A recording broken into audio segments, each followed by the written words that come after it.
Mr. Valantis, if you want to check your connection, please press the speak button or raise your hand.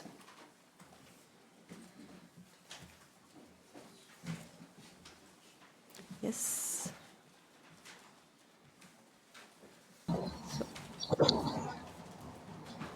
Do you hear me? Yes, but the system got stuck, so I cannot see you. I mean, okay, now it's coming.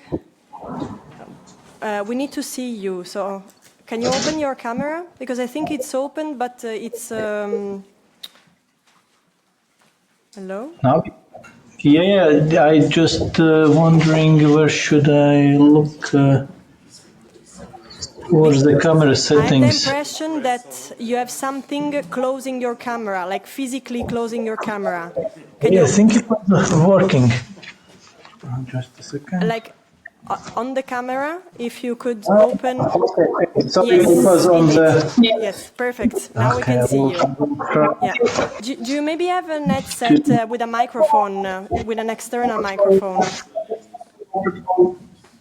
Sorry? Do you have an external microphone, like a headset to put on? Let me think. Let me see. I will try to put a different microphone.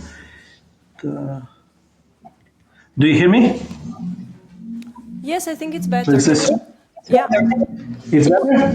Yes, it's better. Thank you. Thank you very much. Talk to you later. Bye. Good afternoon, dear guests, dear colleagues. Mr. President, I'm very grateful for your presence.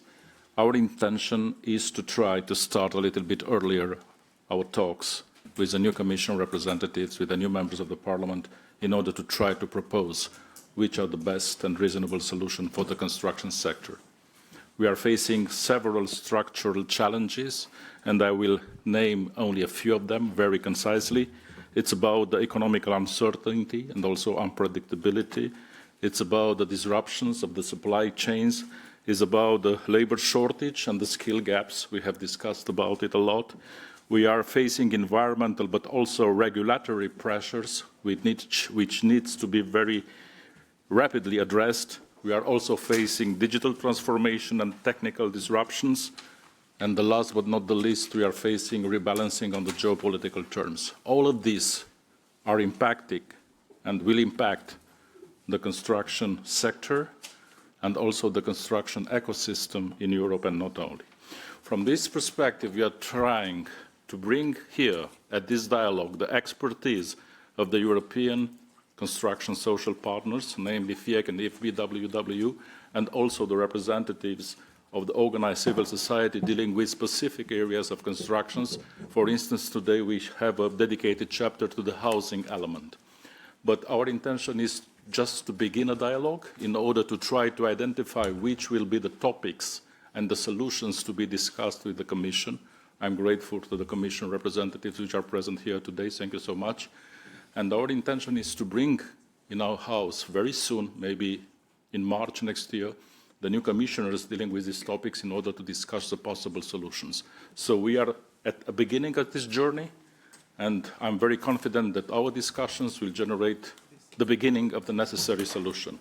It is my pleasure to invite now the President of the Committee, Mr. Oliver Robke, to have an opening speech under these terms. And once again, thank you very much for your presence and future contributions. Mr. President, please. Yes, thank you very much, Vice President. Thank you very much, Laurentiu. Dear President, Secretary Generals, members, dear Director from the European Commission, it's really a pleasure to have you all here in this House. And I would also like to welcome the State Secretary, who's connected remotely. I think this is a very good opportunity and also a very good moment to kick off this debate. Maybe it was a bit a disadvantage that we are in the middle of the hearings in the European Parliament for the commissioners, but on the other hand side, I think that we meet in this smaller circle is even an opportunity to discuss among the main actors, the main social partners, FIEC and EFPWW, and civil society here in the House, about the current challenges and ways forward for the construction sector. And as Laurentiu said, this is only the kickoff, and therefore I think it's a good idea to do it now. Allow me also to welcome Mr. Beppu Mucic, because he comes from my own organization, so it's a special pleasure for myself to welcome you here, member of Austrian Parliament and chairman of the Austrian Building and Woodworkers Trade Union. It's also a big pleasure to have you here. I think the CCMI is also a very good, I think the best place to discuss this topic here in the House, as we have the CCMI as I would say the central place, the central body in our House for industrial change. And we can see that the CCMI takes this challenge really seriously. We had, as you all know, proposals, forward-looking proposals for a Blue Deal, for example, which deals also with the construction industry. But I think at the same time, it is important that key industries like construction industry must have their place here. And the challenges that we are facing at the moment, that you are facing at the moment, I think absolutely justify that we have this debate and this kick-off debate here in the House. I would say the construction industry is even the, let's say, foundation pillar for many of our priorities here in the EU, including expanding our energy and transport infrastructure. The sector represents more than 6% of total direct employment in the EU and contributes to about 10% of the EU's GDP. And we all know at the same time, construction industry has a direct impact on the lives of EU citizens through its effect on housing. So today we propose to analyze the challenges faced by the construction industry from three different angles. The first thematic discussion will focus on the construction will focus on the construction transition pathway that is being led by the European Commission. It is clear that we need to strengthen green demand in the construction sector with harmonization across the EU to enable the development of common standards in construction. We need to promote sustainable development through, for example, waste reduction, adoption of renewable materials and energy-efficient construction. So yet the green transition depends on a sound construction industry. For instance, transport infrastructure plays a critical role in achieving our green economy goals, and in turn, the construction industry is instrumental in achieving these goals. The EU aims to create a unified trans-European transport network, a comprehensive high-speed rail network, and an electric vehicle charging network. We should not forget the need to place sufficient emphasis on infrastructure maintenance. But dear guests, dear colleagues, while discussing how to help the construction industry in its blue, green and digital transition, we should not forget that at the same time we need to ensure fair working conditions for the millions employed in the sector. And here I speak also from my personal experience. I know that social partners, trade unions, together with employers' organizations, have done a lot over the last years to make sure that this competition is a fair competition in the internal market. And I think the sector is a good example that social partners can work together and can provide solutions together. And we all know at European level it takes often a bit longer than at national level to find these solutions, but nevertheless, I think it's absolutely important. Because the construction sector is, as we know, also vulnerable to some employment practices. And employers and workers alike are facing these challenges. I think this is a reason why the vast majority of employers' organizations in the construction sector and workers' organizations, trade unions work together here to make sure that we can have fair competition on the internal market. We had recent developments such as changes to social security legislation in Slovenia. We had the establishment of the European Labour Authority, and I think they offer hope for progress. However, much work remains to be done, particularly in the area of enforcement. I would like to turn my attention and your attention now to the issue of housing, because this is also part of our debate today. And I think we can be also, to a certain extent, we can be proud in the House that we were also front runners for ideas for more affordable housing, quality housing, decent housing here in the House. And we are glad to see that in the mission letters to the Commissioner, housing is now an own portfolio. We know that also in the European Parliament, it has been given a lot of attention to housing. And I myself had the opportunity and the pleasure to attend one of the informal council ministers meetings on housing. And for me, the main conclusion was that all delegations from all 27 member states said that housing, affordable housing, is an issue in their country. So that was also the reason why all ministers agreed that there should be some action, coordinated action at European level. And once again, I'm grateful that this is now taking place and that some of our ideas are also taken on board. We know that Europe is really suffering from a widespread housing crisis as prices and rents climbed significantly in the last years, and this will be definitely also in the focus of the EESC for the next year. Higher prices for raw materials, machinery, higher interest rates, all this led to rising construction costs, and Europe's housing stock must better adapt to the new requirements of quality, affordability, accessibility, and energy efficiency. New urgent private and public housing infrastructure investments are also needed. And I think this is the important point for the next mandate of the Commission. If this is only something about new concepts, new nice papers, or if it's really something about concrete measures, tangible measures. And I think here we are speaking about financing. And I hope that the proposal or the idea to build a platform also to better finance housing efforts under the partnership or within the partnership of the European Investment Bank, I think this must really bring tangible results. This is actually something we also ask for here in this House, and I hope very much that in the next month, the next weeks already, we will have close contact with the respective commissioners, especially the commissioner who's also responsible for housing, but I met already the commissioner designate for social affairs, I would have said before, now I have to say for people, skills and preparedness. And she's also very much interested to contribute to such an action plan and to concrete actions at European level.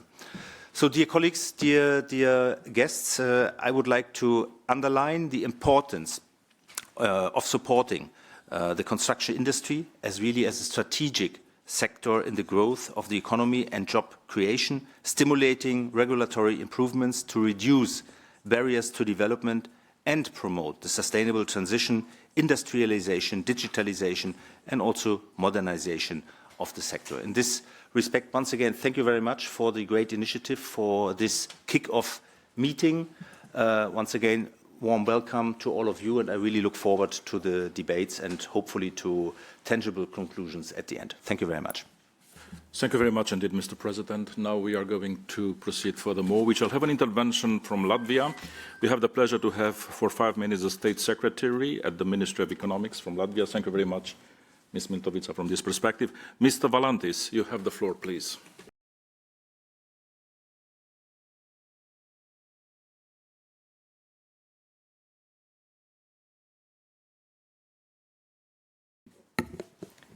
Mr. Valantis, please press the speak button. You have the floor. Yes, thank you. Dear President, honored colleagues, distinguished guests, today, as we face growing inequalities in housing across the EU, our task is not only to debate, but to drive forward a shared commitment to ensure everyone has an access to quality, affordable and sustainable housing. In line with these principles of the Liège Declaration and the recent vision outlined by the President Ursula von der Leyen, we must take bold, concrete steps to address the pressing challenges of housing access and affordability. First and foremost, we must strengthen housing as a fundamental right, not merely a commodity. When we treat housing solely as a market asset, it becomes inaccessible to those who need it most: young families, single parents, the elderly, and those on fixed incomes. The establishment of EU Commissioner responsible specifically for housing issues underscores this shift, highlighting the EU acknowledgement that the housing needs focused attention and policy direction. In EU, housing costs have been increasing steadily, with owner-occupied housing prices up by the average of 47% since 2010, and rental prices by 18% according to Eurostat. By recognizing housing as a basic human right, we reaffirm our commitment to social inclusion, human dignity, and community well-being. This shift requires coordinated action among the EU member states to make housing policy a priority that truly serves the people. Secondly, let us champion sustainable and resilient housing solution. Our cities are growing, and with this growth comes a heightened responsibility to integrate sustainability into every one aspect of our housing policy. Europe has committed to ambitious climate goals, and our housing sector is pivotal in meeting them. Through energy efficiency buildings, green renovation, and resilient design, we can not only reduce emissions but also to address energy poverty. By investing in these solutions, we can ensure that housing is environmental responsible, cost-effective, and resilient against future climate challenges. EU Renovation Wave strategy is a part of commitment aiming to double the annual energy renovation rate by 2030 and help improve the living conditions of millions across Europe. But sustainability must also be accomplished by affordability. Housing costs have skyrocketed, particularly in major urban centers. In the last decade, some EU capitals such as Lisbon, Prague, and Berlin have seen housing prices double, with young adults particularly affected. Nearly 28% of EU individuals aged 25 to 34 were living with their parents in 2021, often due to high housing costs. This affordability crisis impacts low and middle income households, young people trying to establish their futures, and older citizens on limited incomes. To address this, the European Commission Affordable Housing Initiative aims to support 100 lighthouse renovation districts, focusing on providing affordable and energy-efficient housing models in local communities. We must create support mechanisms such as targeted subsidies and accessible financial options that empower people to rent own homes without sacrificing their financial security. The answer to affordable housing is neither quick or simple, but it is achievable through sustainable policy action and investment. In this endeavor, public and social housing providers play a vital role. In many communities, public and social housing remains the last refuge for those who cannot afford market-rate housing. We must reinforce their stability by increasing funding, providing regulatory support. Public housing should be cornerstone, not a contingency. According to Housing Europe, public cooperative and social housing providers currently manage over 25 million homes in EU, supporting more than 200 million people. Yet further investment is essential to bridge the gap in affordable housing across the Union. Furthermore, our policies must account for both urban and rural needs. As the housing costs rise in cities, rural areas are experiencing population loss and housing neglect. Strategic investments in transportation, digital infrastructure, and local job opportunities can make rural living more attractive and viable, thereby reducing pressure on urban centers. With balanced development, we can offer people the choice to live, work, and thrive whether they call home. We must also recognize the distinct challenge faced by Northern and Southern Europe when it comes to housing policy. In the Northern Europe, colder climates and long winters underscores the importance of the energy efficiency and robust insulation. With high heating costs and frequent energy poverty, particularly among the lower income households, this reality places a critical focus on sustainable renovation, energy efficiency construction, and policies that alleviate long-term energy burdens for residents. By contrast, Southern Europe faced distinct demands shaped by a warmer climate and intensified heat wave linked to climate change. Here, housing must prioritize efficient ventilation, cooling system, and resilience to extreme temperatures. In acknowledgement of these regional disparities, we should strive for the policy framework that is adaptable yet cohesive, accommodating the unique climate and economic realities of each region while advancing Europe's shared goals of accessibility, sustainability, and resilience in housing. In addition, we must address unique housing challenges that persist in Eastern Europe, whether the legacy of rapid privatization and economic transition continues to shape housing landscape. Local governments have a key role in realizing these goals. Local governments are the closest to housing challenges and best understand the specific needs of their communities. Giving local authorities more resources and flexibility will empower them to create customized solutions, whether through local housing programs or collaborative projects with community stakeholders. Housing solutions are never one size fits all. They must adapt the unique needs of each locality. We must also address the rights of tenants and housing stability. As we face rising costs and housing scarcity, protecting tenants from unfair rent increases, displacement, and eviction is crucial. Harmonizing tenants' protection laws across the EU can promote greater housing stability and fairness, allowing renters to securely they need to build their lives. Everyone deserves a home that is not only affordable but also secure and safe.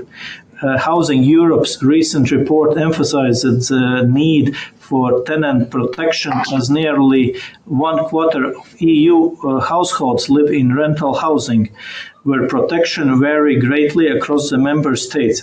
In this step, Latvia has already made a step forward.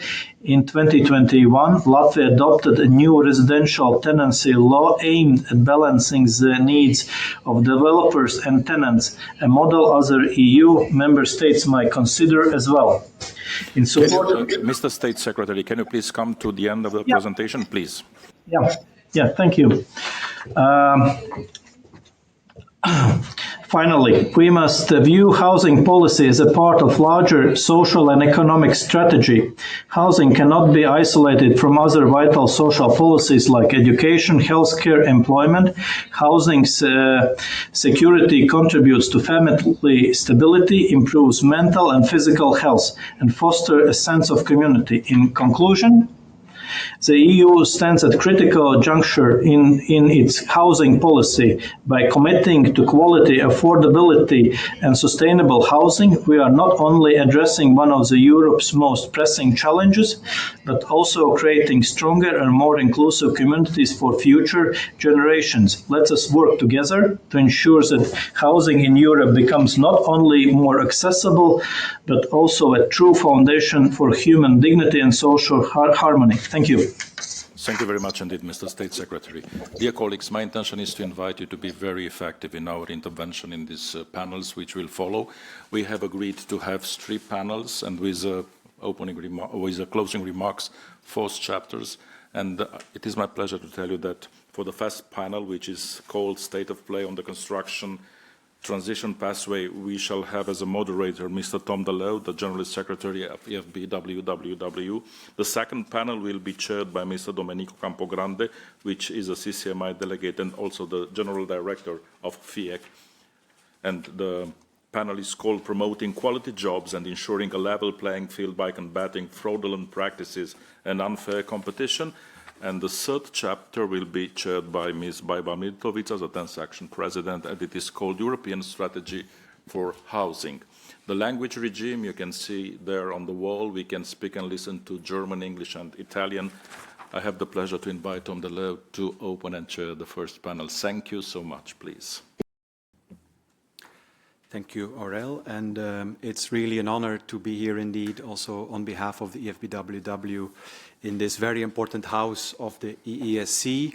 Very important also because it brings together, of course, the social partners and civil society. So it's a very important place here in Brussels where we can meet, where we can discuss, and also have a dialogue and a debate with policymakers. So also very pleased to see different representatives from different EU institutions in this room. I have the honor to moderate the state of play on the construction transition pathway. It was already a bit of a pathway to get to this event, and I already thank also the EESC and Aurel and also Oliver with their commitment also to see this as a starting point. And also looking to actually possibly a larger event in spring next year. As has been said in the introduction, construction is a key industry in Europe. A key industry regarding all the challenges that we face today, all of the societal challenges. It's about transition of energy transition, which needs a lot of new infrastructure to be built.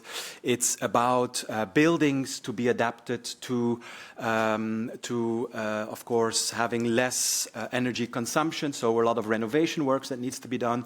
Buildings represent 40% of greenhouse gas emissions in the EU. It's also about circular use of materials. Construction uses a lot of materials, so also there's a lot of challenges in that regard. It's about housing. Yes, there's a housing crisis in Europe, so a lot of housing, especially social and affordable housing, needs to be built in the coming years and decades. It's also about climate adaptation of our cities. Let's not forget what has happened in the past couple of days in Spain. There's a huge challenge to transition our cities and to make them climate resilient, to adapt to rising sea levels, to adapt to these huge storms that we see, or water bombs, as we have seen in Central Europe, as we have seen also in Belgium 2 years ago, as we have now seen in Spain. So the transition pathway has of course come at a very important moment and a crucial moment for the construction industry. And it looks at how the construction industry can play its role, in regard and with dealing all of these challenges. First of all, a disclaimer also on the side of the EFBWW. We have not been very much involved in this discussion as such. And one of the reasons is that construction is a very specific industry. It has specific characteristics. It has a lot of challenges, but also from a trade union perspective, it's not always easy to just step into some kind of pre-made format. And this is also already maybe a call, also in the follow-up, that we need to find ways also how the industry and especially the social partners can play a key role in these kind of discussions, because the topics that are being tackled in this transition pathway, green transition, digital transition, are key topics in our social dialogue with FIEC, and I want to underline that we have a very good and very well-functioning dialogue with FIEC. So just wanted to bring this up at the start of this panel before inviting a first speaker, Hein Bollens, who is the Deputy Head of Unit for Construction in the Directorate General for Internal Market Industry, Entrepreneurships and SMEs, known as DJ GROW, from the European Commission. So, Hein, if you can maybe address this from your point of view. Thank you very much, Tom. Good afternoon, President, Vice President, and all our interinstitutional friends. First of all, we have to thank the Economic and Social Committee and also the Parliament, actually, for having addressed many issues with regard to housing, affordable housing and construction. All that work that has been done in the past, and I'm afraid that we will have to talk a little bit in the past, because looking at the future is quite of a challenge today, because we don't know what is going to happen in the Parliament with the hearings. Somehow we know what is going to happen, but we don't know what the final composition and political priorities will be. So let's have a little bit of a look at what has happened in the past and what is happening today. But the discussions that we have been having here in this House, together with our interinstitutional partners, are of great importance and will be fed into the future work of the Commission on the housing policy. When we look back, actually, a little bit to 2008 with the financial crisis, the Commission was looking for solutions at a macro level. When we look at 2020, COVID and post-COVID, the Commission actually was bound to look at micro solutions for the economy and for Europe. And one of these micro solutions is that we have been looking at our 14 ecosystems that we have in our economy, and they have been described in our industrial strategy of 2021. And we have identified for those 14 ecosystems the challenges, but also possible solutions for the future. And this we have put into what we call the transition pathways. For construction, we have built those priorities under three headings. The three headings, which is green, digital and more resilience. We started working with all our partners and stakeholders, more than 700, on that pathway. It was a co-creation process, which took 2 years and was published in March 2023. And those particular priorities that we put together under those three headings, we have identified 6 priorities together with our stakeholders and our partners. The first is the competitiveness level. And I will just take one out of it, and I will do it for all 6 of them. There is, for example, the strategic dependencies for the construction sector. The element of raw materials was already mentioned. The skills was also an element, but also the increasing prices, be it an artificial increase or not. Actually, this is something that we have seen under the COVID period, that there has been a kind of artificial price increase for some specific raw materials. For example, name it for wood, and you know this very well, wood is a quite delicate matter also at geopolitical level. The second building block for our transition pathway was skills and talents. Here again, we have to thank our partners, because there is a pact for skills for the construction sector, which is actually delivering, and delivering very well. We look here at 2 elements, upskilling and reskilling. The third building block is the enabling framework. And there we look a little bit at the legal part of it all, the treaty part of it all. And I must admit that under the current Commission, a lot of work has been done under the Green Deal, the Blue Deal, and so on. And quite important work, quite substantial work, which will have an impact on the industry, but also on those which are the users and the ones who actually plan to build in the future and renovate in the future. For the enabling framework, we have the EPPD, Energy Performance and Building Directive. We have also the Renewable Energy Directive, which has been updated. There's also the Construction Product Regulation, which has finally seen the light in the Parliament, which is coming into force very soon. And last but not least, there has also been the renovation wave.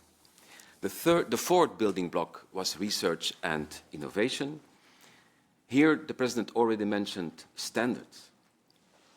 And standards are something that you would see visibly, all of us, when you walk into the street in your daily household and in your families and in your work.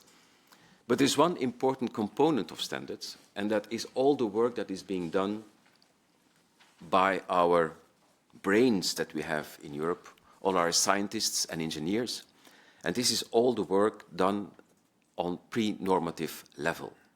And this is all what is being done at research and innovation level.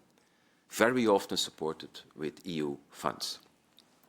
80 to 90% of pre-normative work, so what is being done at research and innovation level, is being fed into standards. European standards are important, especially for the construction sector.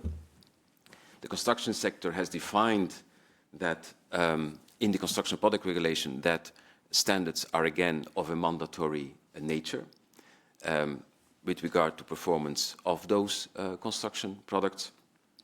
And that is important that with all our partners and industries, also with CEN, we come to a quick process and procedure for having those up-to-date standards to make sure that we can implement those strategies, but also the work that needs to be done for more greener and sustainable buildings.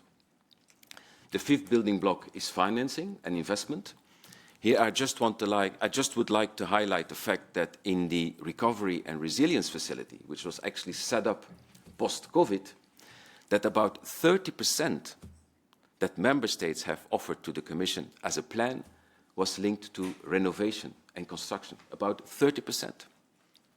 And apparently this does not seem to be enough yet, because there is still this crisis and competitiveness issue of the industry in Europe. So more needs to be done. And the sixth building block, and actually which is, I think, one of the most important ones for the years to come, is the fair and safe built environment. But I think this will be actually put into what the future Commission will do with regard to the European Strategy for Housing Construction and Affordable Housing Plan.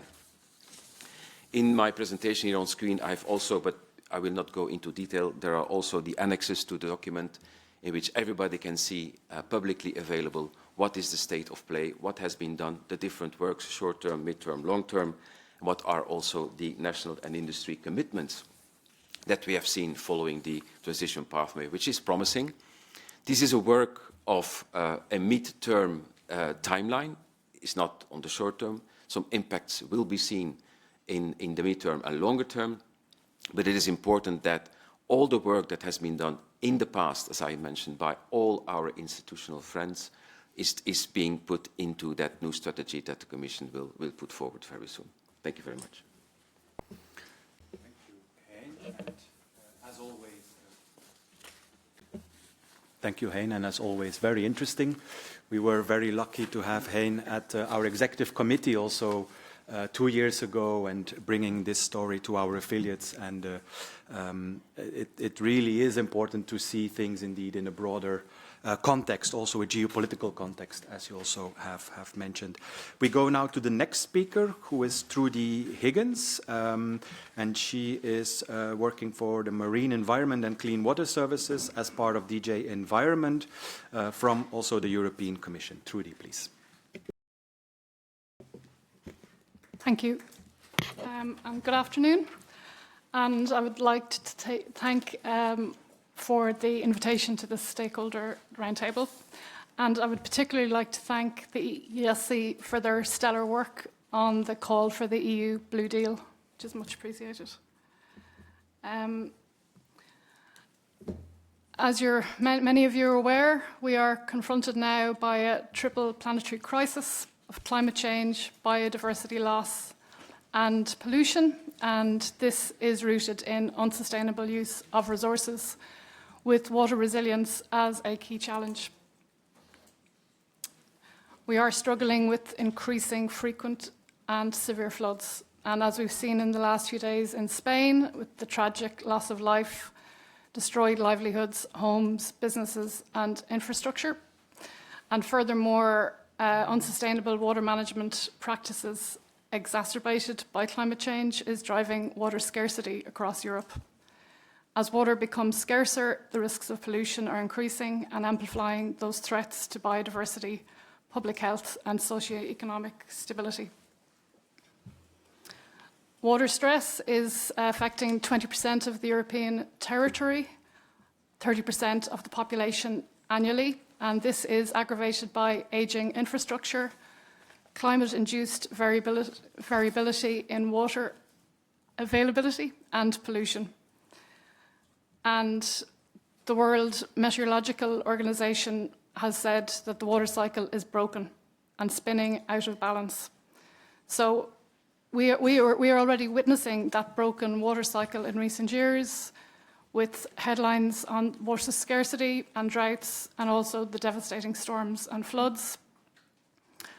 Recently, EEA came out with the European Climate Risk Assessment Report, and they demonstrated how climate risks are threatening public health, ecosystems, infrastructure, and the economy, with climate impacts on critical infrastructure, including water, energy, transport, and all aspects of society being affected. Bearing in mind that water quality and water quantity must always be addressed together. The more water is polluted, the less fit it is for use, and then available for human use and for the broader economy.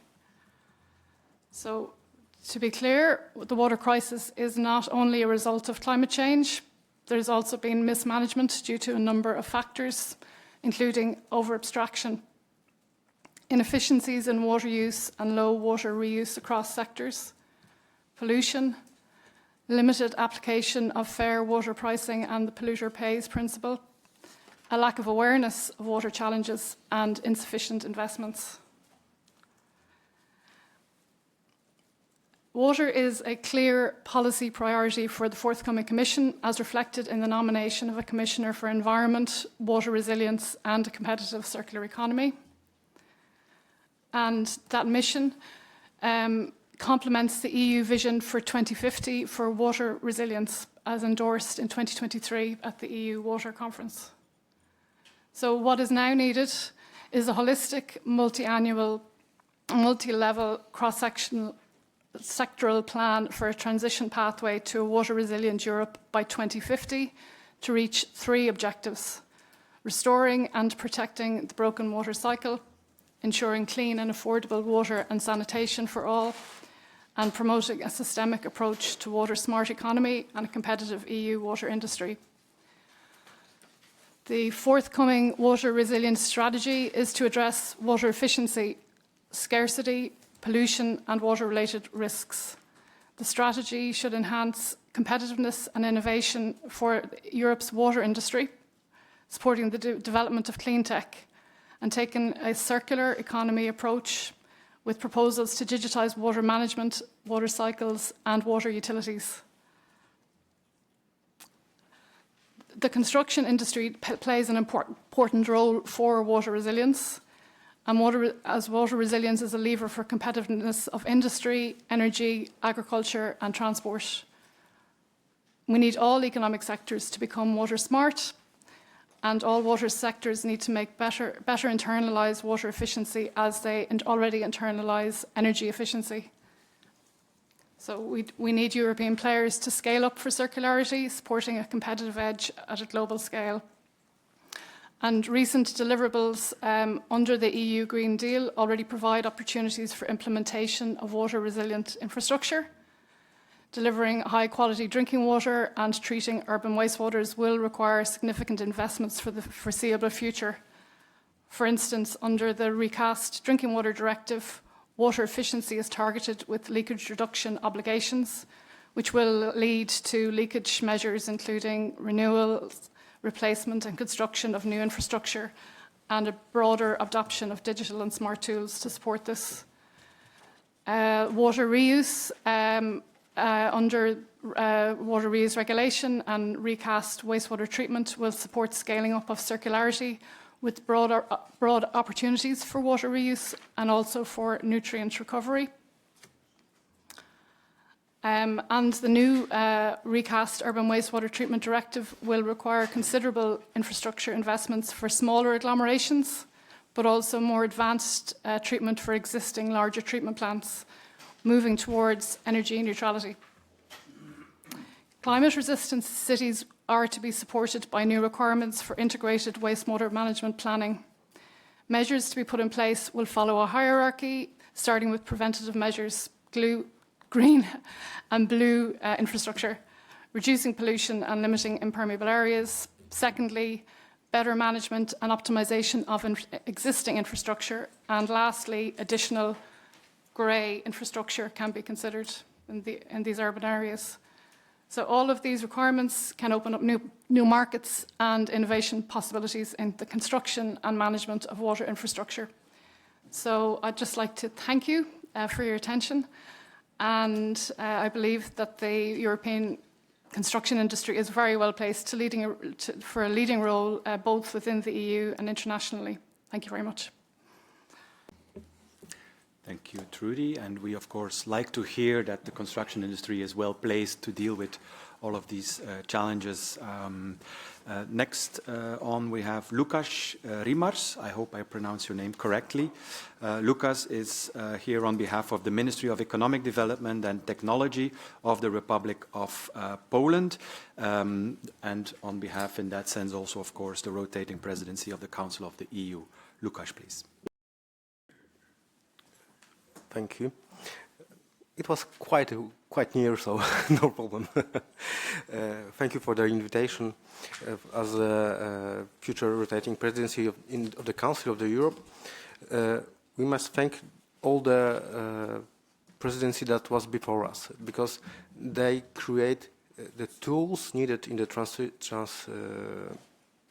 transition period for the transition pathways.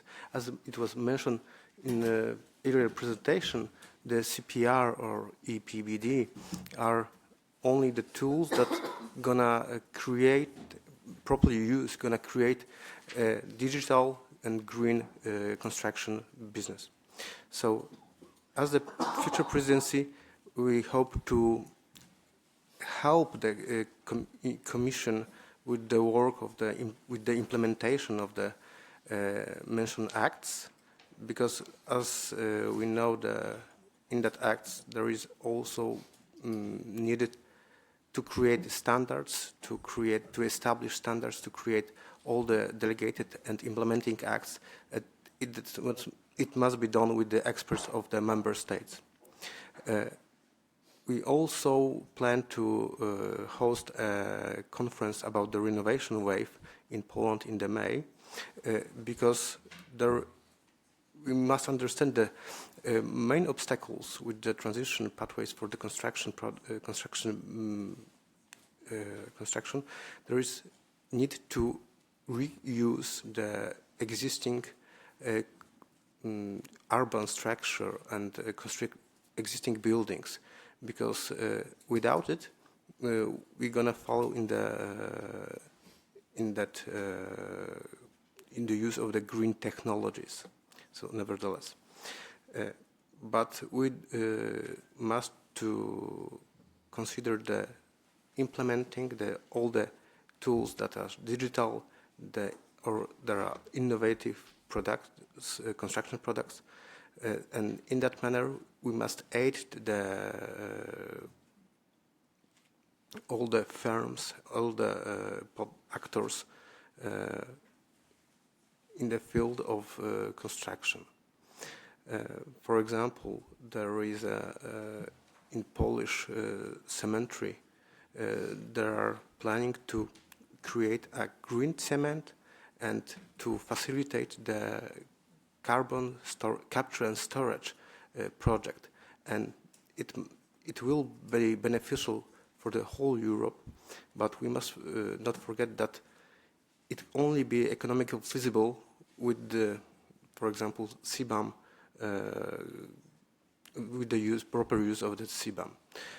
Nevertheless, we must remember that on the member states level, all the member states should create the construction building codes that will implement the use of they will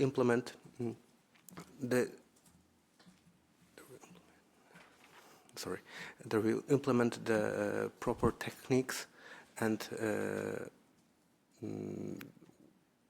tools that will pinpoint the economical and ecological improvement within the future building. Thank you. Thank you, Lukáš. And I think it's very important that you also refer to cement and green cement in this discussion. I think this is a key discussion that we also need to put on the table and address. The EFBWW also represents cement and building materials, the workers in those industries. We have a close collaboration with Sembureau. And one thing that I just want to maybe also raise here is that we see that a lot of the big companies, the cement players, are doing huge investments to indeed adapt to these climate goals, and we very much support this also as EFBWW. But it's very important that this is a just transition that also makes sure that we continue to have a producing facility, producing cement in the EU, with a lot of quality jobs, a lot of good jobs. But what I wanted to raise here, maybe also not to discuss today, but with all the esteemed guests here, what we see is that in many of these projects financed with EU public money and local, national public money, all the projects that we are aware of are now being carried out by Chinese contractors. So I think this is really something to maybe look at and see what's going on. We are trying to find out, together with the cement industry, is this because of pricing? It seems that it's not only about pricing, it's very much also about no European companies being capable to deliver on this. But I think with such a geopolitical important sector in the EU, I think this is also something to be looked at. Just as a side comment to immediately go to Piero, on behalf of our social partner here. Thanks. I would like to thank you again, Oliver Procke, Delotto, and Lorenzo Prociano for having taken the initiative of organizing this event. As was said before, we are in a crucial moment on the setting up the European Commission, and it's of key importance that we continue to draw the attention of the policymakers on the key role that our industry is playing in the EU economy, in the well-being of all the citizens, and in the achievement of a carbon-neutral economy. But it's also important to see, as far as the European Commission is concerned, that representatives of several directorates general responded positively to the invitation and are present today. I think it's an important sign of this one. And for sure, I would also underline that we are today together with our social partners, with EFBWW, with whom we have since many years a very active and constructive social dialogue. And we have also finalized at the beginning of the year our new joint program for the years to 2024 to 2027. And it covers many of the issues that we will address today, and therefore I will focus on now only on few issues from employer side. And I would like to put forward our main messages. During the last EU legislature, we have seen a strong hyperactivism by the EU institutions, let me say.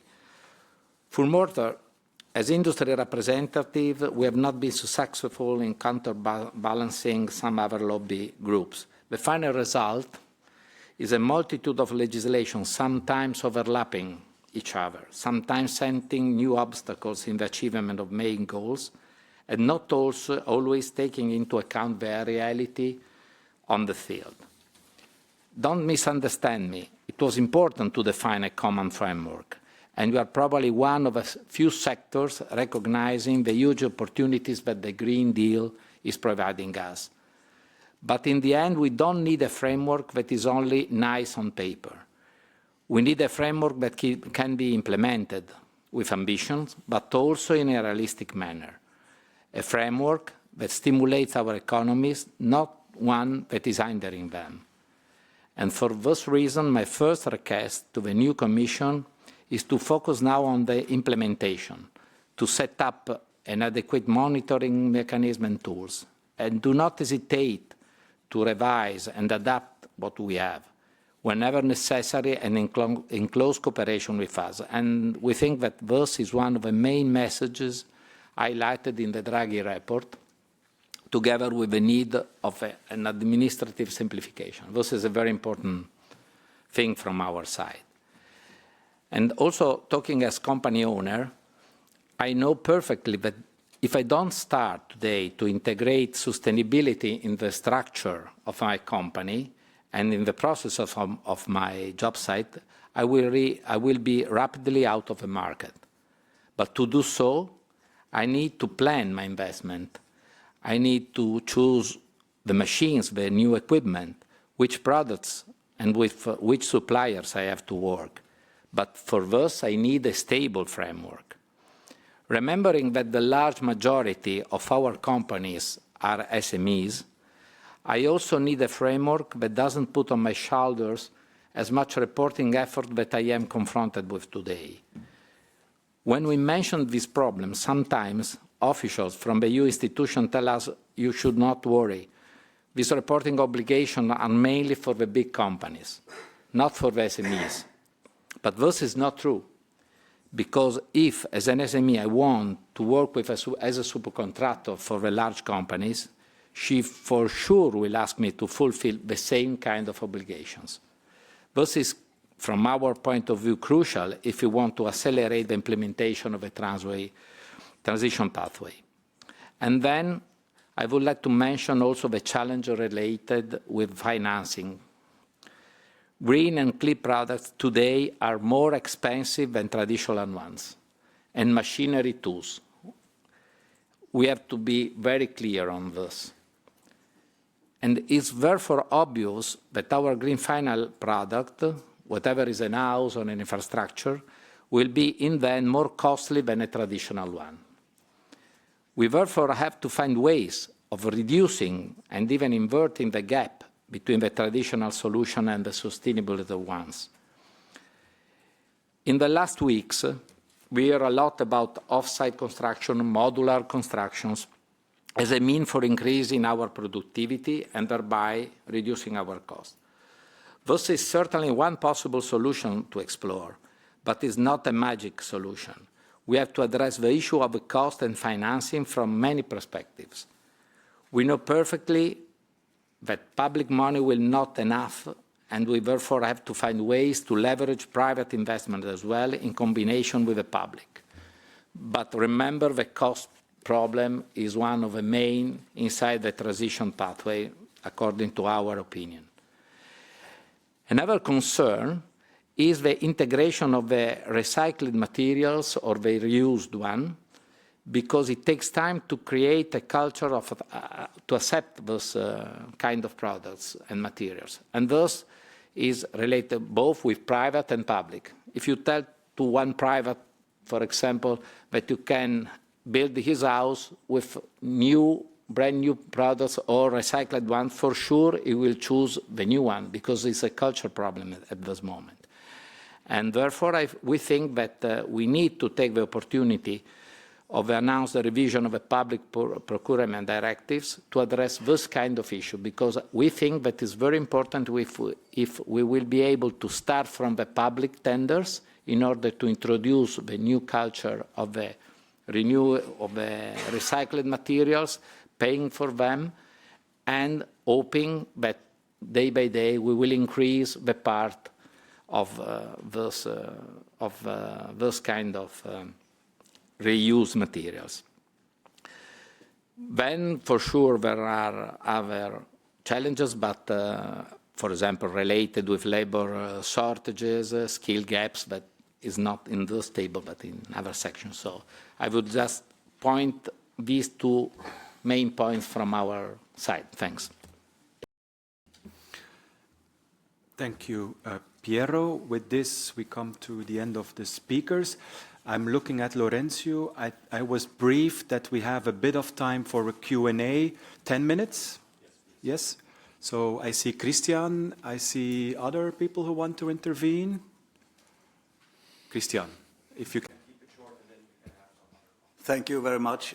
So my name is Christian Arde. I'm a member of the committee, EESC committee, and also represent Swedish Construction Federation.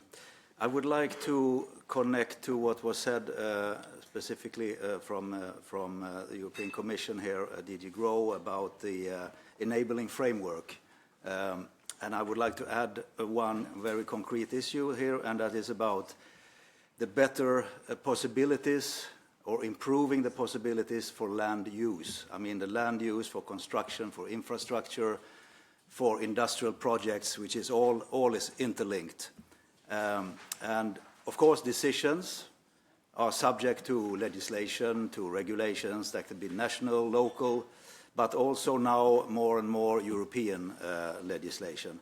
So it's about not only, but it's about permits, which sometimes can be too restrictive, which can be interpreted in different ways depending on which city we are talking about. But it is also, and more specifically really, about the legislation itself. And so here I think, we need to stop the silo thinking. It needs to be a better balance. It's important to make sure that all kinds of legislation makes it easier to use the land for the purposes I meant here. And it's not just about the construction sector itself. It's about the whole society. It's about competitiveness. It's about the green transition. If you want to build a new housing, you want to attract talents, you want to attract skilled people to new projects which are taking place now in the north of Sweden, for instance. You want to build in areas which are attractive. But then it comes to a balance. Shall we build in these attractive areas or shall we not? Shall we preserve the nature? Is the biodiversity weighs more heavily in that sense? So what I'm saying is we have to find the balance between these two sides.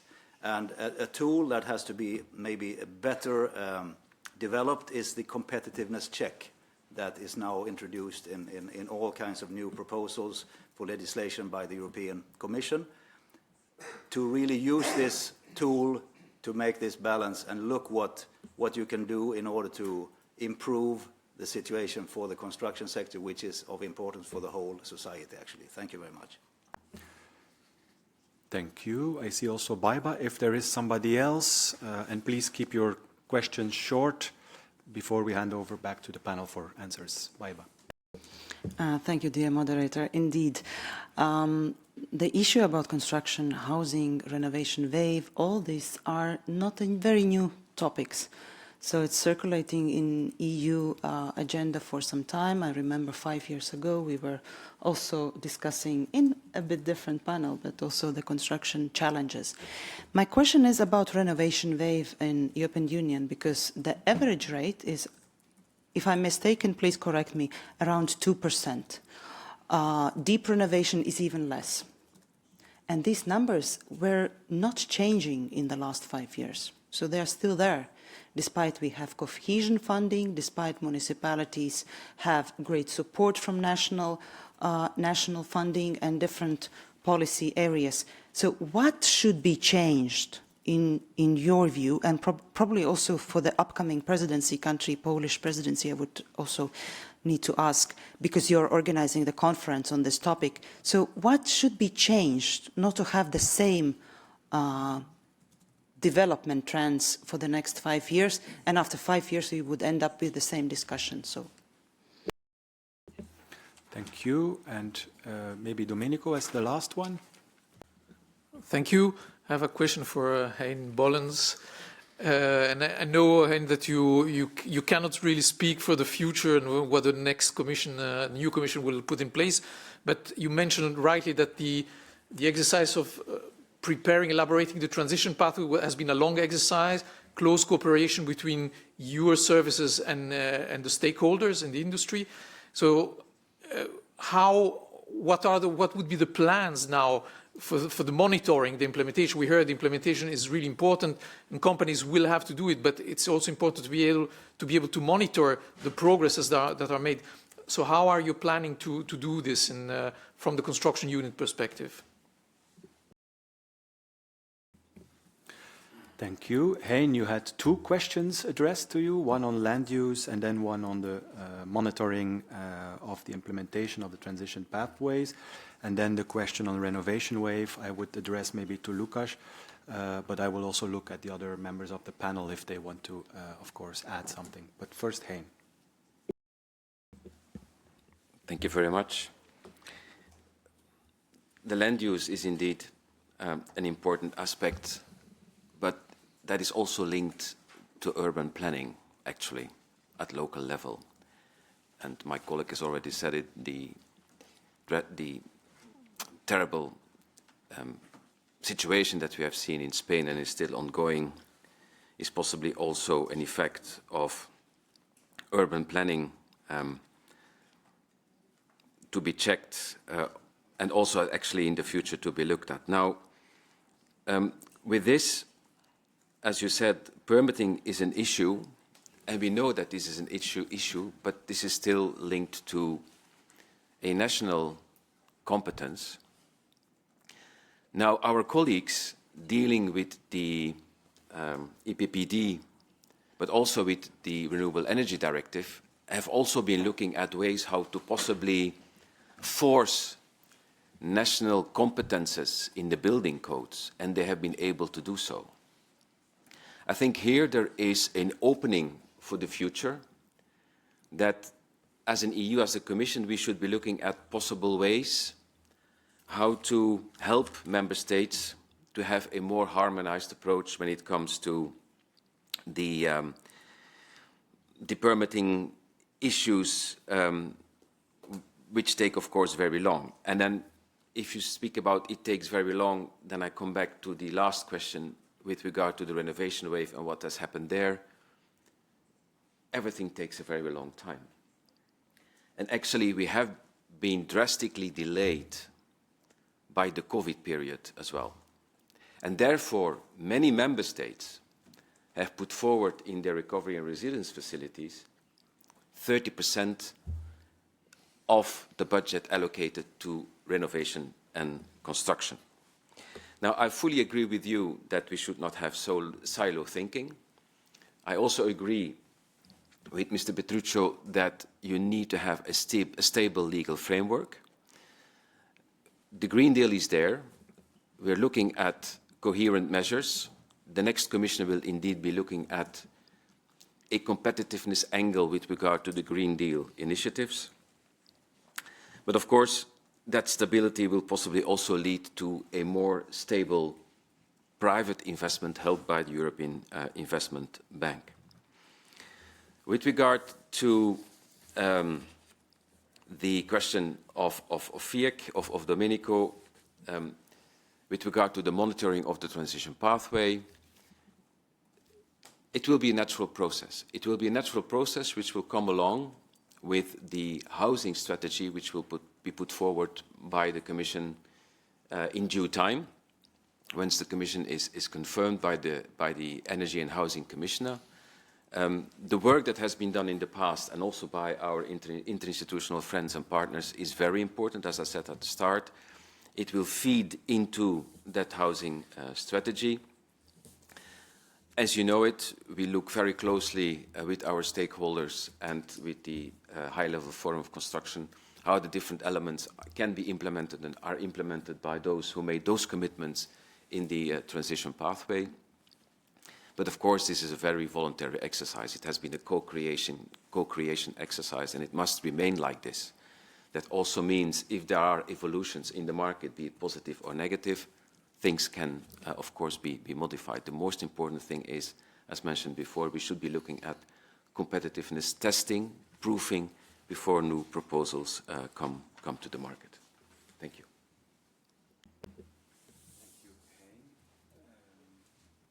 Thank you, Hein. And then there was the question on basically the renovation wave not picking up enough speed. Is this maybe something, Lukas, you want to address? Thank you. As it was mentioned, as it was mentioned, it's very hard to find one solution. Sorry, there's some kind of trouble. So we hope that during our presidency, the conference could be some kind of bridge, some kind of tool to exchange the views, how to tackle the problem of the renovation, because the renovation rates differ from member states to member states, and we hope that during our conference there is gonna be an exchange of good practice, and after that we could see the increase of in the renovation. But it was, as was mentioned, it all takes time. So as we know, especially in the constructions, it's a process. So we'll hope that we'll take the speed and the rate of the renovation wave will skyrocket. So let's hope so. Just one thing, if I can add something about the renovation, I think the crucial point is how to finance this, because I am in mind what happened in Italy. For sure, I don't think it's the right way to do it because we increase a lot our national debt. But from another side, we were able to do something that, in terms of numbers, is really very significant. In 2 years, we were able to more or less renovate 6–7% of all housing, of all houses in Italy. So from that point of view, was something that it worked. For sure was not the right way to finance it. So now I think that it's important to study how to do it, how to involve the private sector, how to involve private funds. But as is something that regards all the single families, you need to find solutions from the financing point of view. Otherwise, we will never be able to solve this problem. And I think that all our efforts are to be in that direction, how to finance this in a properly way, not just adding debt for sure, because we are not in the position to do it. But from the other point of view, I think that what happened in Italy in the last 2 years is something that we have to take in mind, that means that it's possible to do if we are able to solve somehow, repeat, not in that way, the financing point. But it is, at the end of the day, I think it's a financing problem. Okay, Hein, very short. Yes, thank you very much. Indeed, with regard to renovation, I think there are 2 issues. One issue is indeed, as I said, the national aspect of it. We recently have heard of a member state where contractors have said, we prioritize on new build, because if we renovate, we take a risk. You don't know what is behind the wall if you start renovating. And this takes time. So there's a time component here which is very important. And if you have a high crisis with regard to accessibility to affordable housing, many of the contractors, and I will not name the member state, in that particular member state, a big member state, they have said we concentrate on new build because there is for us as contractor almost no risk. We are sure financially that we get our money back, return on investment, because we know that it will be sold or will be rented out. And when we renovate, we take a risk and we are liable for the possible risks also with regard to finances and time-related issues and possible sanctions that are in the contract if they don't deliver in time. That's one aspect. Second aspect, the transformation of buildings. We heard it from our Polish colleague. The use of buildings have to be reconsidered. Here in Brussels, more than 50% of the office buildings are empty, are warmed or not warmed in the winter. More than 50% are empty.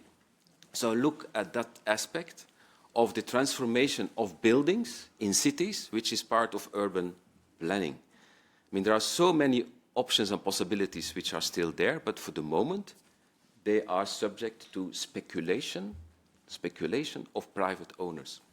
And I think also here, possibly the Commission should be looking at that particular aspect when it comes to affordable housing strategy. Thank you. Thank you. Christian had asked for the floor, but please, very... Yes, very, very shortly. So what I wanted to underline is that, of course, all which has to do with development of land and land use is a national competence for sure. But we have seen recently EU legislation that restricts land use.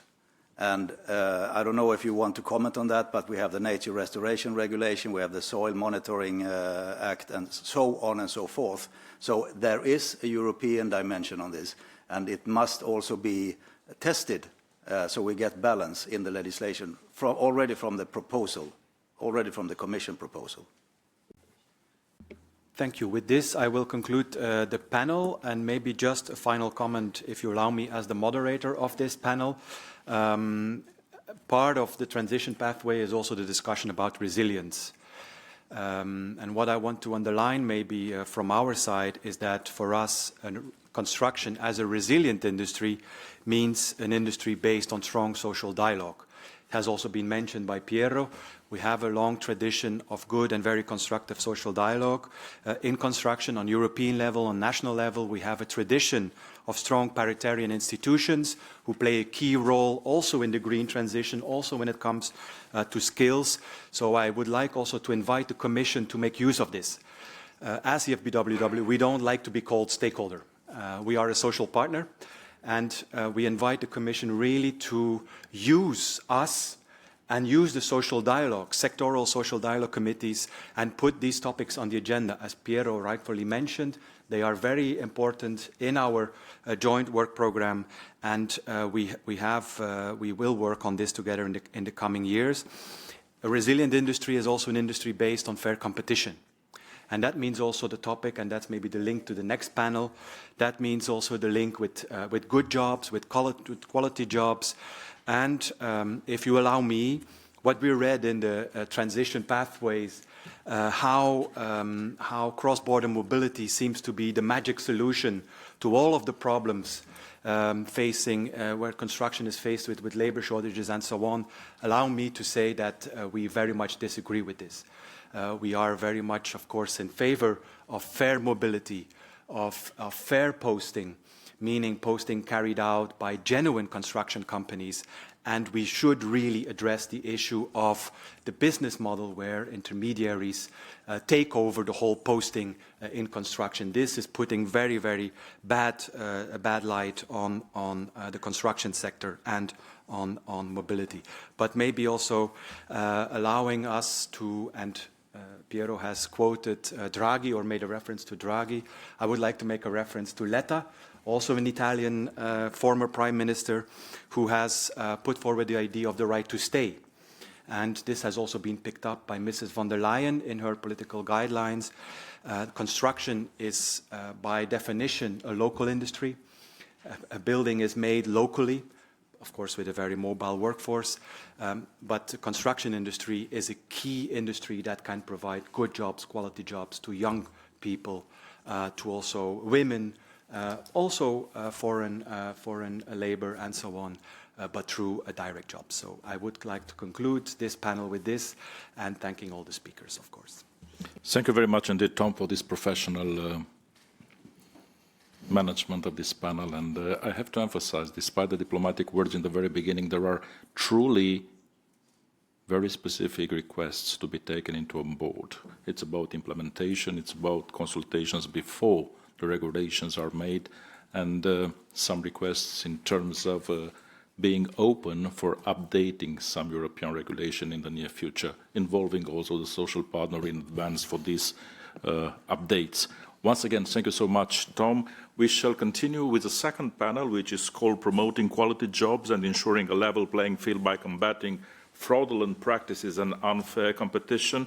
I have the pleasure to invite the Director General of FIEC, Mr. Domenico Campogrande, to conduct this panel. Please, Domenico. Thank you very much, Laurentiu. And Tom has already made a nice introduction to this panel. May just add a few additional words which will answer partly the question that you have raised. So why didn't we go faster in terms of renovation? But at the moment, what we see is that there are huge opportunities created, among others, by the Green Deal in terms of markets in the renovation, in other types of construction activities. The problem is that construction companies find it extremely difficult to find enough workers and enough workers with the right profile.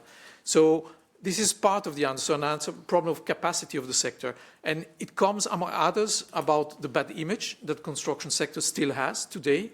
We have difficulties in attracting young people, in attracting women to our sector. And this is something where we have to work on, and we are going to certainly talk about it. We see also, and we discussed very intensely at our social dialogue level, the fact that we see increasing number of third country companies and third country workers also coming on the EU market. And there's a really need, both from the trade union side, but also from the employer side, to have a level playing field, fair competition. This is really key in order to be able to give an answer also to all the challenges that we have. For opening this panel, we have two excellent speakers. The first one is Maria Luisa Cabral. She's director in DG Employment, responsible for working conditions, but also social dialogue, so a very important person for us. And we have also Josef Mujic from Austria. He was already presented, extremely active also at the political level in Austria, besides being a very active trade unionist in Austria as well. But I will first leave the floor to Maria Luisa, please. Thank you, and thank you very much for the invitation. I think it's very good, I would say very healthy for all of us to look at challenges of a sector and not focus just on our specific area. And that's why I'm such a big fan of sectoral social dialogue and speaking with social partners, because it's impossible not to think about everything. You need to have all dimensions in your mind, because otherwise it doesn't make sense. You go too far in one direction, you lose the other. So we always need to have this. And it also brings to us, this connection to the ground, to real economy that sometimes we in distant Brussels forget. Not with bad intention, but that's how the world works. I would like to pick up on a few keywords from President Robka to start my intervention. Fair working conditions, fair competition, hope and challenges. Fair working conditions and fair competition, yes, we all agree. I mean, everyone here has said it. Hope, we don't start from scratch. You mentioned it yourself. If I mention just a few, if we look at the extremely mobile working force, that's a reality and long subcontracting change. We have the direct posting of workers directive. We have ELA looking at more fairness in the internal market. We have specific legislation on health and safety for the construction sector. With there also an agency looking at giving tools for employers to abide to the regulation, with a senior level inspectorates committee made of all member states that is looking at enforcement nationally, and even with guidance from the Commission. We also have what I would dare call revolutionary minimum wage directive, which looks at pay. The the European Union doesn't have a lot to say about pay, but it has a bit. And in the posting of workers, we said same pay for same work. And about minimum wage, what we're saying is that there needs to be a system in place that allows for an adequate minimum wage. And as we think that social partners and collective bargaining in particular is one of the best ways to get there, also the minimum wage has stronger ambitions in that area. So hope, but challenges. A lot to do. Implementation, you mentioned, I heard you. We are looking at it. It's often not very easy, to make implementation a political priority. We civil servants like it very much, but it's also always in competition with something new, something novel, something different. But you can count on us to be looking at enforcement, and certainly my team, we deal not only with OSH, but also traditional labor law, call it like that, working time, collective rights, labor law, and for sure we'll be looking at what more can we do to support enforcement across Europe. Looking ahead, and there too I would say hope. We're at the start of a new cycle, and we have political guidelines and mission letters that point us the way forward. And there are a lot of words there and ideas and seeds of ideas that will do a lot for the challenges that have been identified here, even for permitting. One of the key words, two of the key words, and I heard the President say it, even in social partners meetings, is simpler and faster. Certainly a priority for us, so hopefully it will materialize in the years to come. One of the new tools that is presented in the political guidelines is a quality jobs roadmap. And I think it's positive in two ways. One, it puts quality jobs out there. It's not just about jobs or any job. It's about a good job. And it mentions what that means. It means looking at fair wages. It means looking at fair transitions. Means looking at skills. But the other thing it does is that it says that the quality jobs roadmap is to be developed together with social partners. And for me, that in itself is good news, because it means that social partners are center stage in EU policy making and such an important thing as quality jobs. Now, what more can I say in this introduction? Yes, social dialogue and what can we do to make sure it works at all levels and in all member states. I mentioned already the minimum wage directive, but we have also the Council recommendation on strengthening social dialogue, unanimously adopted by all member states. It's not a minor thing.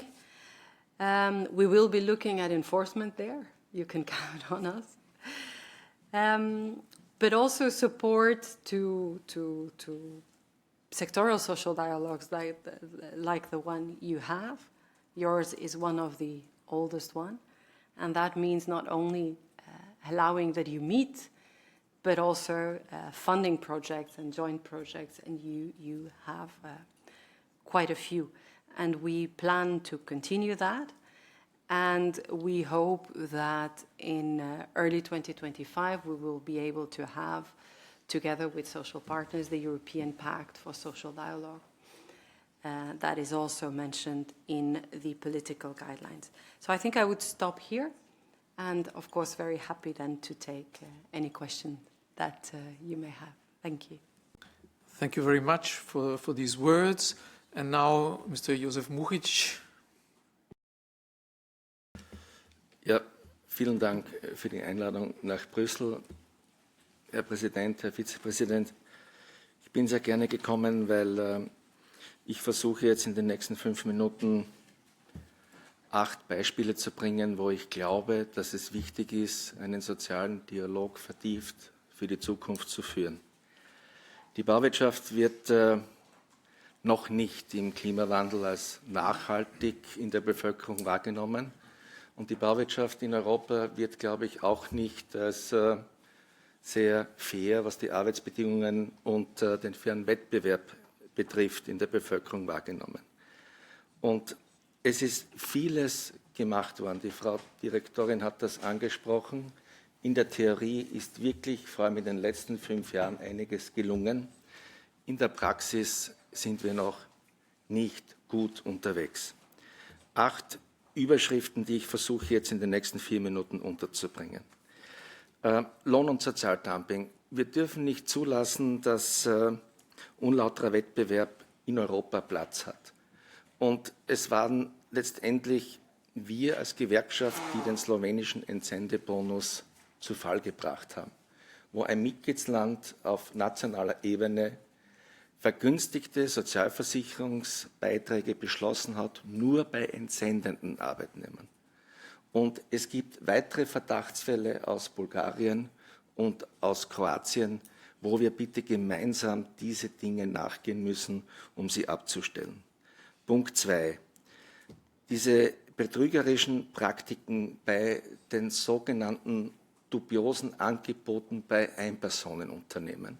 Der Präsident der FIEC hat gesprochen von Unteraufträge. Das sind auch Unternehmen, die unter fairen Wettbewerbsbedingungen arbeiten wollen. Und wenn es dann Angebote gibt, ich war 10 Jahre in der Bauwirtschaft aktiv auf Baustellen eingesetzt, ich weiß, wovon ich spreche. Und ich bekomme jetzt noch dubiose Angebote. Fachkräfte als Selbstständige mit 50% geringeren Lohn, als wie in Österreich eine Fachkraft kostet. Mit Übernächtigung, wenn keine Übernächtigung da ist, mit 3 € wird auch noch eine Nächtigung übernommen. Wo kann ein Mensch in Europa mit 3 € nächtigen, frage ich Sie, egal in welchem Land. Also auch dieser Bereich der Einpersonenunternehmen. Hier dürfen wir nicht wegschauen, was hier am Markt alles angeboten wird. Punkt 3. Zu niedrige Strafen. Es gibt Entscheidungen beim Europäischen Gerichtshof, aber es gibt noch immer Mitgliedsländer, wo sich das Betrügen bezahlt macht. Dort, wo die Strafen nur 50% von dem ausmachen, was an verursachten Schaden, an Lohnvorenthalt entstanden ist. Punkt 4, die Vollziehung von Strafen, grenzüberschreitend. Wir haben eine Arbeitsbehörde bekommen. Danke. Aber diese Arbeitsbehörde braucht Werkzeuge. Die braucht Richtlinien und Kompetenzen, auch wirklich aktiv zu werden und auch Handlungen zu setzen. Wenn die Strafen nicht grenzüberschreitend vollzogen werden, dann macht auch weiterhin Betrug Sinn für diejenigen, die damit ein Geschäft machen. Punkt 5. Ich bedanke mich bei der FIEG auch für diese Initiative, Arbeitnehmer elektronisch zu erfassen für die Zukunft. Einerseits, um eine Vereinfachung zu erlangen, aber diskutieren wir auch mit elektronischer Erfassung im Kampf gegen Lohn- und Sozialdumping. Punkt 6. Die EU-Entsenderichtlinien. Die Frau Direktorin hat es angesprochen. Gleiche Arbeit am gleichen Ort für die gleiche Leistung. Die Entsenderichtlinie wird aber auch dazu missbraucht von einigen kreativen Ländern, wo zum Beispiel über Slowenien, über Briefkastenfirmen mehr Bauarbeiter aus Drittstaaten in die EU entsandt werden, als Slowenien insgesamt Bauarbeiter hat.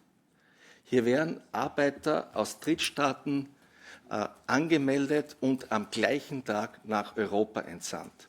Und Österreich ist einer der drittbetroffensten Länder, was die Entsendungen betrifft. Und das hat mit europäischer Dienstfreizügigkeit und Freiheit aus meiner Sicht nichts mehr zu tun. Wir müssen auch die Chance nutzen, über die EU-Entsenderichtlinien nachzudenken. Wo können wir sie qualitativ besser machen? Wo können wir sie fairer gestalten? Wo ist es wirklich notwendig zu sagen, dass es zumindest 3 Monate Beschäftigung im Herkunftsland geben muss, bevor ein Arbeiter entsendet wird. Punkt 7, Unteraufträge. Mit Unteraufträge passiert Ausbeutung, mit Unteraufträge werden Kosten gesenkt. Und es ist richtig, wenn man sagt, dort muss man mehr hinschauen. Aber es liegt ja auch bei uns die Möglichkeit, Richtlinien zu schaffen, wie wir Unteraufträge eindämmen können, wie wir Unteraufträge reduzieren können. Und dann bin ich schon beim 8. Punkt. Der Herr Präsident der FIEG hat es angesprochen, es geht auch um öffentliche Auftraggeber.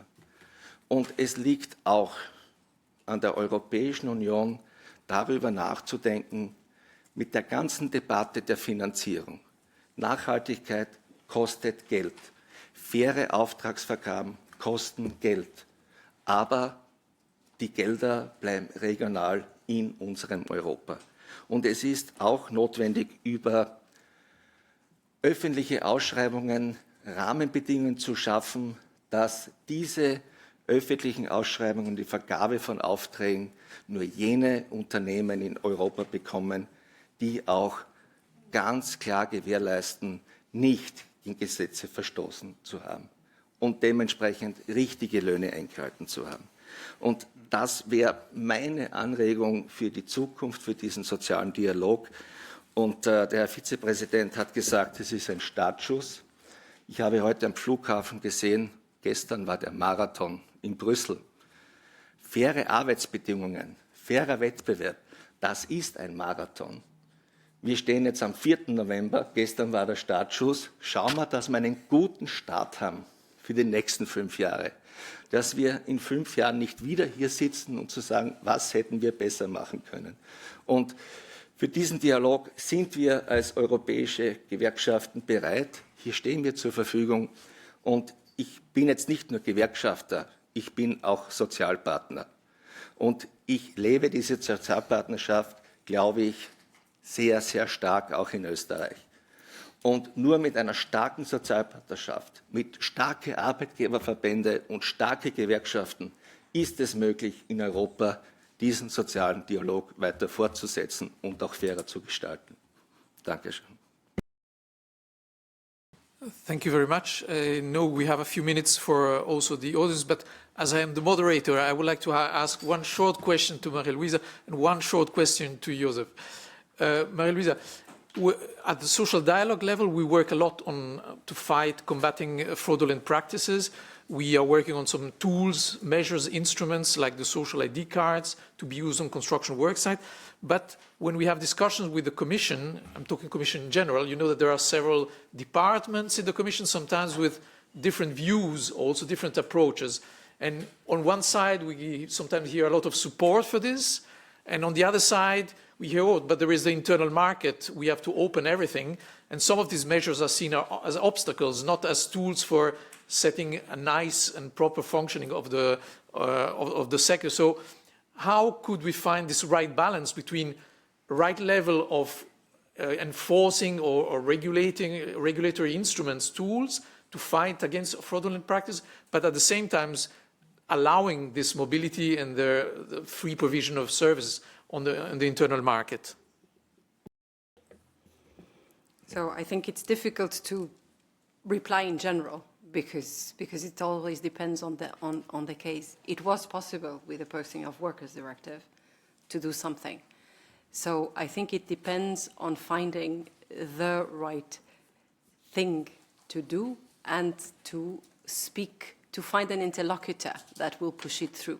So in the case of Posting of Workers, you had President Juncker at that time. It came from that eye level. Here, it's a question of going sufficiently high. That is my experience, so that you have someone that is able then to speak to everyone. That doesn't mean necessarily the president, but it means that it needs to be, you know, my boss and your boss. So they need that need to speak. I think it's an advantage for all of us working with social partners or on social dialogue that we have a second mandate of President von der Leyen coming from a country of social dialogue and used to it. It helps, as it helped having President Juncker before. In all my talks with what I hope will be Executive Vice President Binzato, she's also very keen in discussing with social partners and taking things forward. So I think she's a first good starting point. And then if you can go with her to speak with her colleagues in the Commission. But at European level and in the Commission, it's always all about balance. I mean, you mentioned land use, certainly not my field, but you mentioned the competitiveness check. There are so many tools to find the right balance, and I think if it's a cause worth fighting, and I'm sure it is, if you manage to take it to the right level, then we in the services are always able to find a solution.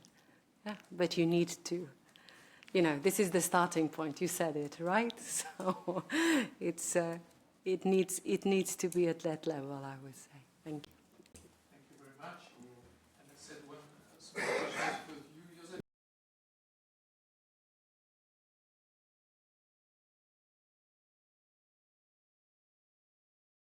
Sorry, microphone.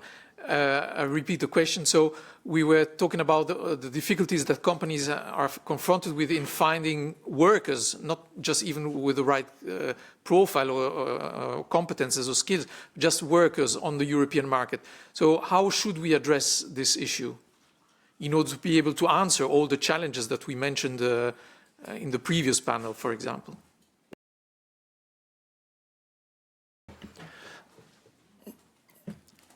Ich glaube, dass vor allem in den letzten Jahren zunehmend allen Mitgliedsländern bewusst ist, dass der europäische Arbeitsmarkt im Bereich Fachkräfte ausgetauscht ist und dass es nicht mehr möglich ist, mehr Arbeitskräfte über den europäischen Arbeitsmarkt zu lukrieren.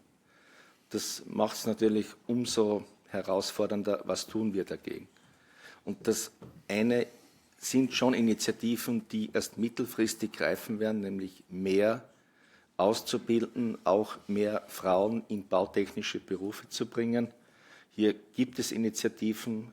Wir verspüren auch, dass die Bauindustrie immer mehr bereit ist, mehr junge Menschen auszubilden und sie zu fördern. Das ist ein mittelfristiger Weg, der richtig ist, aber es geht auch darum, jene Menschen, die am europäischen Arbeitsmarkt verfügbar sind, und die sind verfügbar, auch dementsprechend über Aus- und Weiterbildungen im europäischen Arbeitsmarkt zu halten und auch für die Bauwirtschaft zu gewinnen. Und das hat was mit Image zu tun. Und das Image ist ein ganz wichtiger Punkt in dieser Frage. Genauso wie in der Klimafrage im ersten Panel auch darum, wie man in Zukunft Fachkräfte gewinnen kann und auch halten kann. Und das Allerwichtigste ist, auch an anderen Schrauben zu drehen, ist ja jetzt zwar nicht das Thema, aber da geht es um, wie gehen wir mit der Belastung am Bau um, im Klimawandel, mit der Hitze, wie garantieren wir eine kontinuierliche Beschäftigung ohne Arbeitslosenzeiten zu erwerben, die nicht attraktiv sind für eine Bauwirtschaft. Ja? Wie schaffen wir es, einen fairen Wettbewerb am Arbeitsplatz zwischen den Kollegen in Europa zu schaffen, wo niemand einen Vorteil und niemand einen Nachteil hat. Das sind die großen Herausforderungen.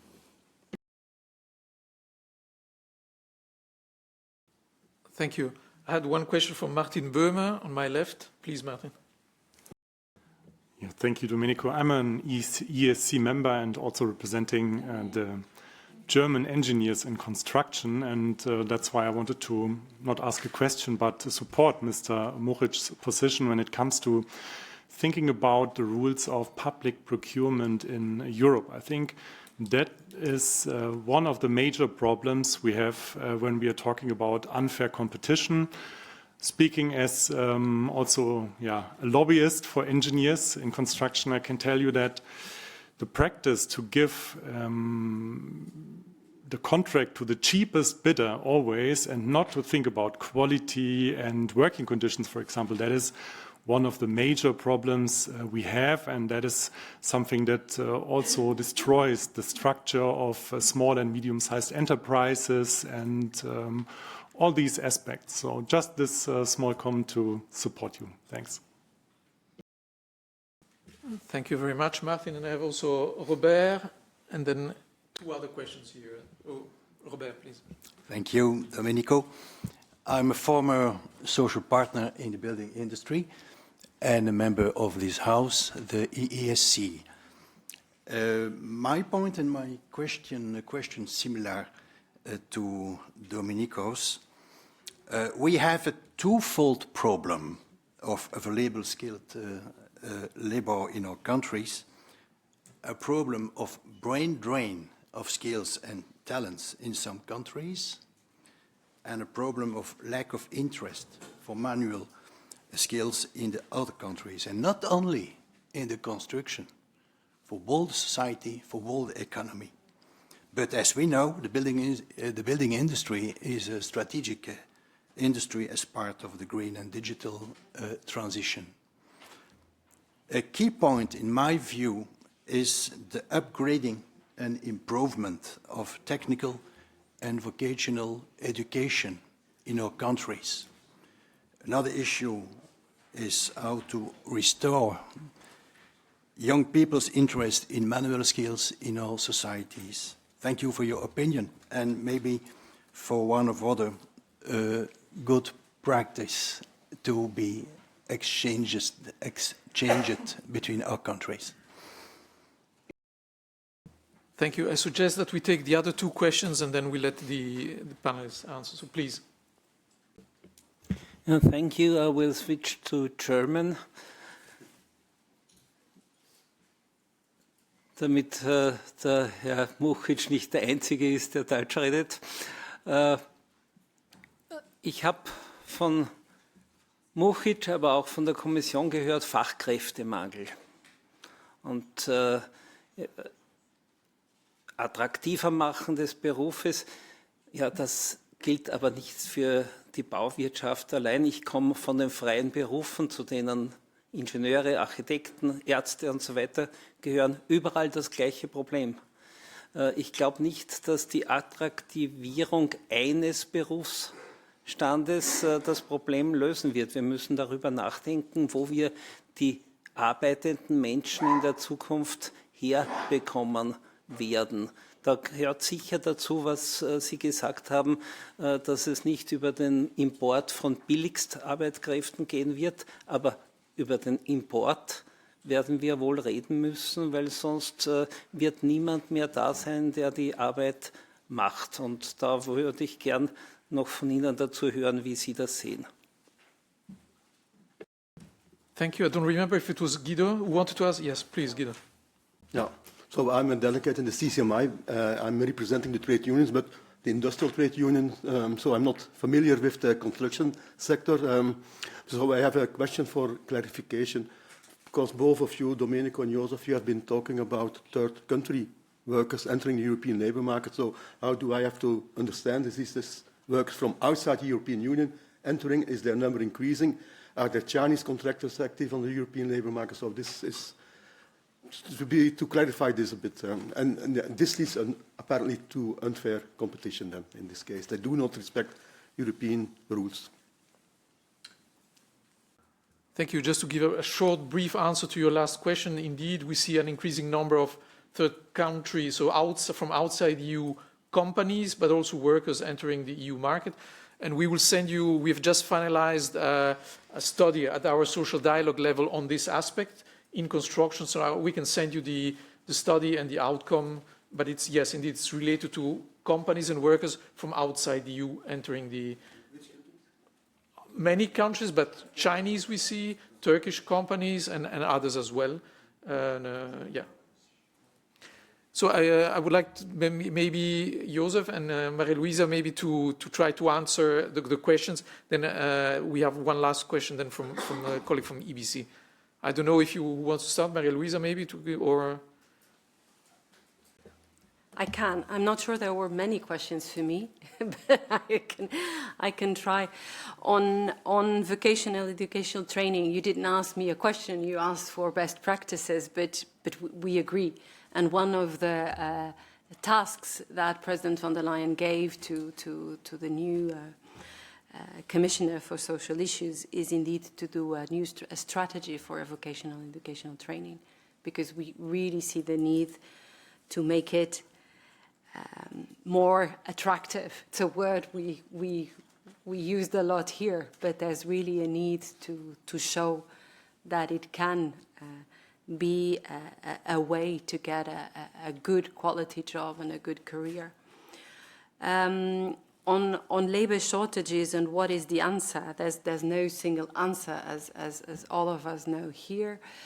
What we did earlier this year, the Commission, but also with input from social partners, did an action plan on labour and skill shortages, and there are different dimensions on which we propose to act. One of them is, of course, activating those that are not in the labour market, and we heard women being mentioned here several times, the young. It's about skilling and reskilling, so that people have the skills that are needed. But it's also about fair labour mobility inside the EU and fair legal migration too, because we know that it's not enough. We are shrinking as a population, so we need also to make sure that those that come from third countries come with good working conditions, and it's not a tool for social dumping, but a means to have the skills necessary. Thank you. Thank you. Joseph, I don't know if you want to give some parts of some of the other answers, yes? Der Herr Kolbe hat mich gefordert, ich nehme das gerne an. Punkt 1, Image. Weg vom Betonierer hin zum Greenworker wäre die Botschaft, hier etwas zu tun. Zweite Antwort, jene Menschen, die schon in Europa sind, zu animieren oder zu fördern, um auch Fachkraft zu werden oder mehr Arbeit leisten zu können. Österreich ist Europameister bei den Teilzeitbeschäftigten, aber nicht, weil das überwiegend Frauen machen und die das wollen, sondern weil es ein fehlendes Angebot an Betreuung gibt für Kinder und für pflegende Angehörige, nicht so wie in skandinavischen Ländern. Der zweite Punkt ist, wir nutzen nicht die Chance, jene Menschen, die sich schon in unserem System befinden, Asylwerber, Asylberechtigte, früh in den Arbeitsprozess starten zu lassen, um sich über Arbeit in Österreich, Klammer auf Europa, bin ich nicht der Experte, qualifizieren zu können und ein eigenes Leben aufzubauen. Und das Dritte, ja, wir werden auch in Zukunft eine Zuwanderung brauchen an Fachkräften in Europa aus Drittstaaten, aber dann bitte auch so geregelt, dass es faire Bedingungen sind. Und hier gibt es in den EU-Ländern unterschiedliche Mechanismen. In Österreich heißt das Rot-Weiß-Rot-Karte, das heißt, ein Einkommen muss gesichert sein. Es ist noch etwas zu streng, weil es ist an einen Arbeitgeber gebunden. Wenn ich eine Rot-Weiß-Rot-Karte habe, muss ich nach einer gewissen Zeit auch die Möglichkeit haben, mich frei am Arbeitsmarkt bewegen zu dürfen. Aber das wären so kurz jetzt die Antworten darauf. Thank you very much. Lorenzo, do we have still a few minutes? Because there were two further interventions, one from Spiros, then Tom, I think you wanted to add something. Yeah, Spiros, please. So you have to press your button. Yeah. Okay, thank you very much. For those of you who are not familiar with EBC, we represent construction SMEs from employer associations of construction SMEs from 19 countries across Europe. I wanted to just add a couple of comments to the interventions already done. So just very briefly, as EBC, we agree with the idea that construction has indeed a very local nature, and the SMEs tend to be very local. So this is something that we would like to continue to support, and thus we also agree with the right to stay and the support for strong rules when it comes to posting. And EBC was the only employer association at the time of the revision of the directive that was in favor of the revision. And now we also support the view from the Commission that emphasis should be placed on further implementation. When it comes to labor mobility, yes, we think that it's also linked to the issue of subcontracting. And subcontracting is in its turn linked to the issue of public procurement, which was also mentioned. So I wanted to perhaps address a question to the Commission if there would be any idea, since we have anticipated the revision of the directive on public procurement, if there would be any elements on subcontracting in that directive as well, if there is any thought perhaps to conduct a mapping of the different situations in the member states and perhaps even place some kind of limitation on the practice. Knowing that in many countries there are also very good reasons for having subcontracting, and that it can also be a useful tool, but that it also presents challenges. And last point would be the fact that we also observe challenges when it comes to skilled workforce, to the attraction of talent. And it's indeed also about attracting workers who do not have the so-called STEM qualifications, but it's also about workers who will actually do the manual work, which is very important in our sector. Thank you. Thank you. Yes, maybe also a comment from my side. Just first of all, it was mentioned vocational education and training. Apprenticeships has been mentioned. I think that's something that construction is very good at. We have invested a lot in this. We have a strong tradition in this, and there's a lot of, as said, investment in this. But I think it's really important that when you do these investments, that then also you provide a future for those young workers that go through these trainings. And this, I think, is one of the challenging factors we see, is that many of the young workers actually leave the sector quite rapidly once they start working on construction sites. So we really need to address this, and this is for us very much linked to the issue of quality jobs. And for us, it's very clear a quality job is a direct job. And it's for us a bit unfortunate that Posting of Workers Directive has been mentioned. One of the topics that was left open was the issue of subcontracting. Now there is this study from the Commission that has also looked at the monitoring of this, of the revised Posting of Work, that addresses the issue of subcontracting, but then comes to the conclusion that there's no need at this moment for legislative action, which is for us a bit of an issue. So I think this would be very interesting if this can still be part of the quality jobs roadmap. So it would be good if we can understand from you, Maria Luisa, if this is to be understood already as part of this or not. And a second question for Maria Luisa is, you referred to the Pact for Social Dialogue.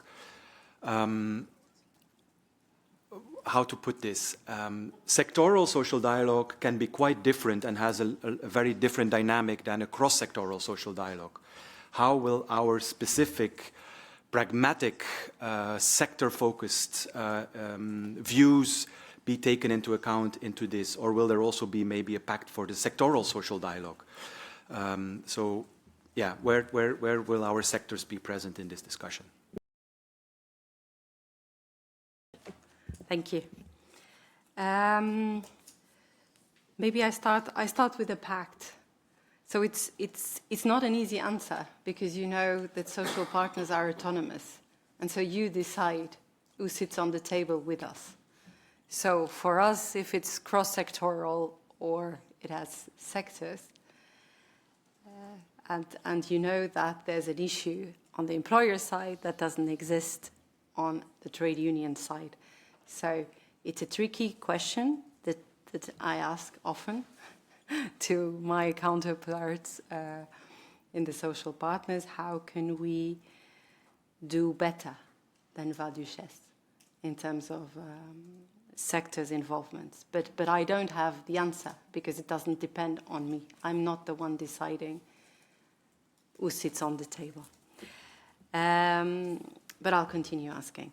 On posting and subcontracting, and whether it is part of the quality jobs roadmap or not. For the moment, the quality jobs roadmap is the words that are in the political guidelines. So it's fairly open. There's nothing that has been excluded or included. We're at the starting point, and it would need to be done with social partners. On this being said, on posting and subcontracting, my understanding is that there is already something on subcontracting in the Posted Workers Directive. Now, the question is, as far as I understood, because it's not my file, it's that member states decided to use only ad minimum what is there. So that's how my colleagues see it, and that's why they put it as a question of enforcement. So I don't have an answer, but this is how we see it for the moment. We are not planning to open it. Thank you. Oh, sorry, I pushed it. Sorry. No, my mistake. Okay, and Heine, you are the only representative of DG GROW, but I'm not sure whether you are able to give an answer regarding the question of public procurement, because it's outside your scope. But okay, go ahead then, please.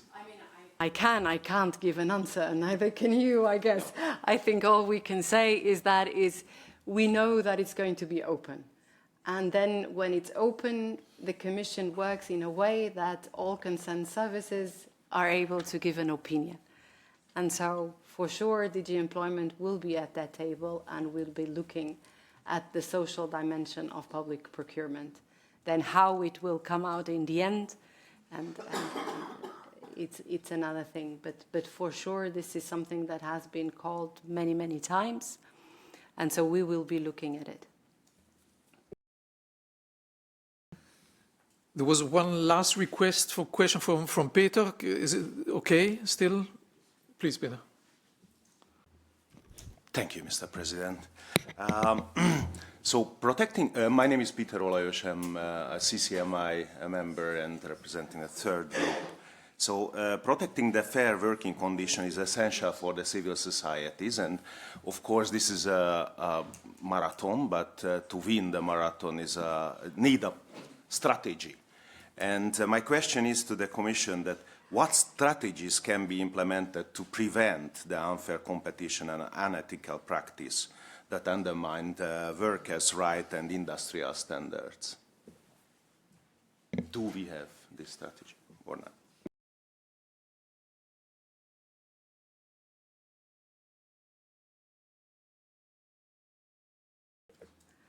So we have more than a strategy, we have laws.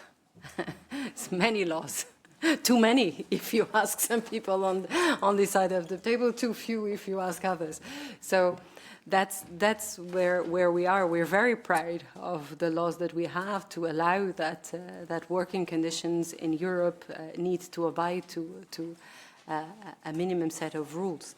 Now the question here is whether we need something on top, that is legislation, or we need to do something else to ensure that all jobs are quality jobs. So that's what we are looking at now. I would say beyond the minimum standards, how can we make sure that what we stand for in Europe is quality jobs? So not about hiring someone for the lowest wage you can pay to do the same job as someone else that would have a good pay, or that you are in sectors where pay is traditionally very, very low, and in some sectors, for example, that has a huge impact on female poverty. You have the care sector with very, very badly paid, and with a majority of workers being women. So certainly this is something that we want to do and we are working on. Now if there's a strategy, yes, it's our daily work. That's what we do. I'm not sure I understand your question more. Do you want, we have law, we have the quality jobs roadmap, we have the action plan on the pillar. All that we do is about fair working conditions and fair competition. Thank you. That would deserve a whole, I think, conference in itself, but I see the time is running, and I think we have an important third panel, so maybe I give you the floor back to you, Laurencio. Thank you, Domenico, for conducting this panel. I would like to intervene with a kind of a sensitive approach. We are sharing with you some concerns, and we do have some real expectation in order to understand these concerns and the sense of emergency.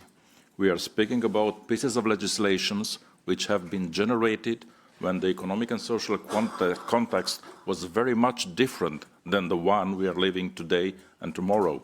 So from this perspective, there is no time for rhetoric questions or for Don Quixotesque approaches.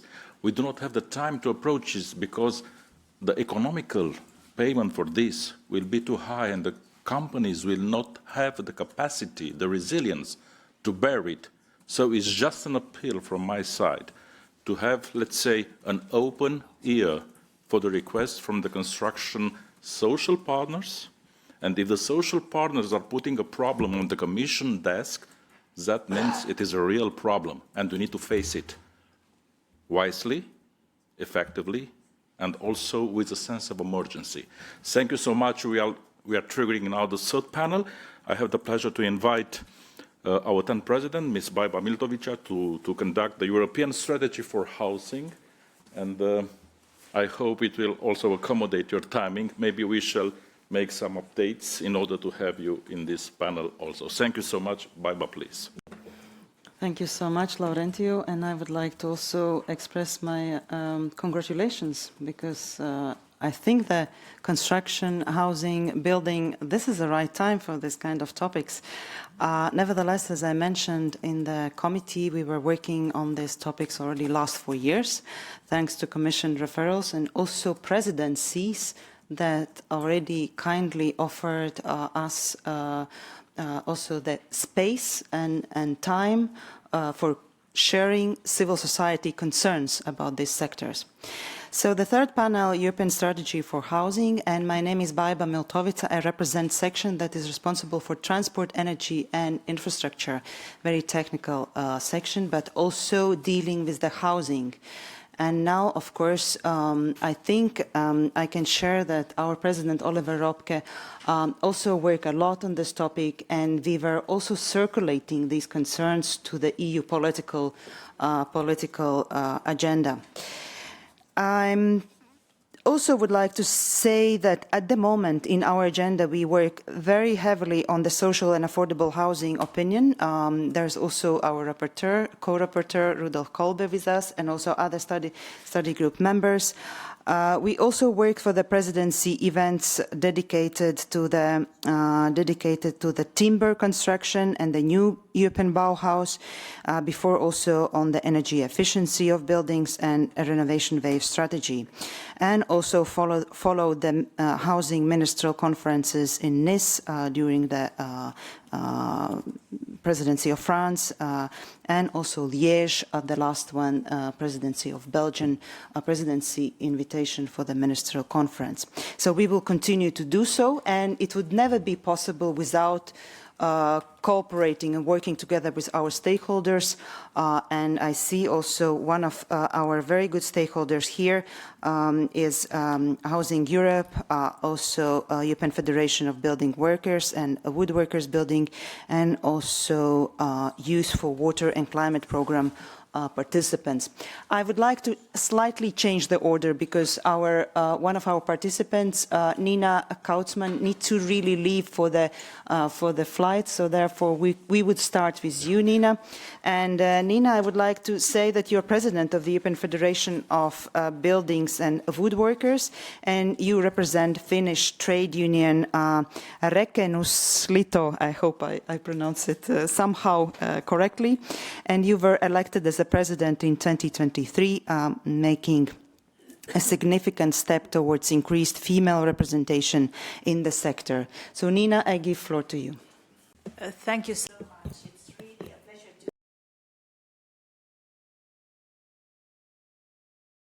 Sorry, it didn't work. So thank you for... I'm very happy to be here to talk about very important issues. And I thought before I came here that maybe as I represent the workers of the construction sector, and there are lots of them in Europe, because construction is it's a very manual, it's a very hands-on, labor-intensive area, so we need people, lots of people. And if I go down to a construction site and I would ask, what do you think about the housing situation? That's how I prepared for this. And I have 3 points that I came up with in this. I will be repeating a lot of the things because everything is interlinked here. So I will be talking about the same things that already have been saying. So sorry for repeating a little bit, but this is, first of all, I think the most important thing is to mention, and it already was mentioned by Mr. Valantis in the beginning, that it's a human right to have a roof on your head. So housing is really important.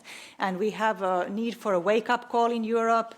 Of course, this is a national, mostly a national issue, how we deal with this, but it is such a big, huge thing that we have to now cope with it. And I guess that's why we are here together to discuss it, about how to arrange affordable housing for common people in our countries. And however, there has been a decline in EU countries in building social or affordable housing. So it's not a good, the direction is not very good. That's my first point. Then my second point is that we need to have really a maybe we could call it a paradigm shift, and I think we have it already. We need to move away from thinking about austerity measures and about the speculation aspect that already was also mentioned here. We have to get to see housing as an investment into people, into our life, into the whole of Europe. So public money needs to be needs to be available for this. That's kind of my, in a big picture, the big point. Then we have much already talked about the labor shortage and the bad image of the sector, the attractiveness problem, and that also is interlinked with decent housing, because decent work and decent housing go hand in hand. So it's especially when we talk about public housing and affordable housing, we can have a look at, for example, the very good model, the Austrian model. We need to be careful with how we also, and it has been also mentioned, the public procurement here, and I'm very happy about that. It was mentioned several times. We need to make sure that we put in social criteria into the public procurement. It cannot only be about prices, that has been mentioned here, so that's very important. We can have more practical ideas about how to solve these problems, but maybe this, for today, maybe it's more about a general kick off for this, but very nice that we are invited and that you are also listening to workers. Thank you. Thank you so much, Nina. And indeed, I can agree with you. Many of these theses are really something that we already considered. As an introduction, I would like to give also floor to Sorcha Edwards. And Sorcha is Secretary General of Organization Housing Europe. Sorcha, we met already in the previous 10-section meeting, so you are a frequent guest in our committee. And you are connected remotely, so I give floor immediately to you.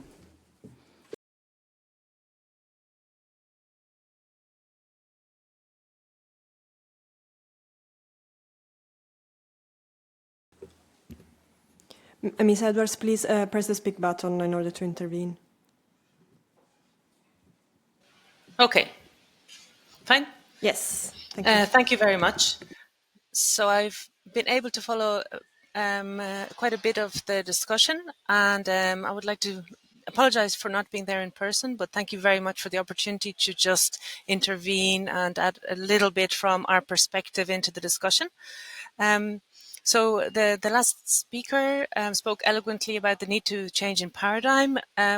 We've also been talking at Housing Europe about the need to change the paradigm in the housing markets. And what we mean by that is to stop seeing the social and public sector as a plaster to use when we have problems, but as the backbone of a healthy and sustainable housing system.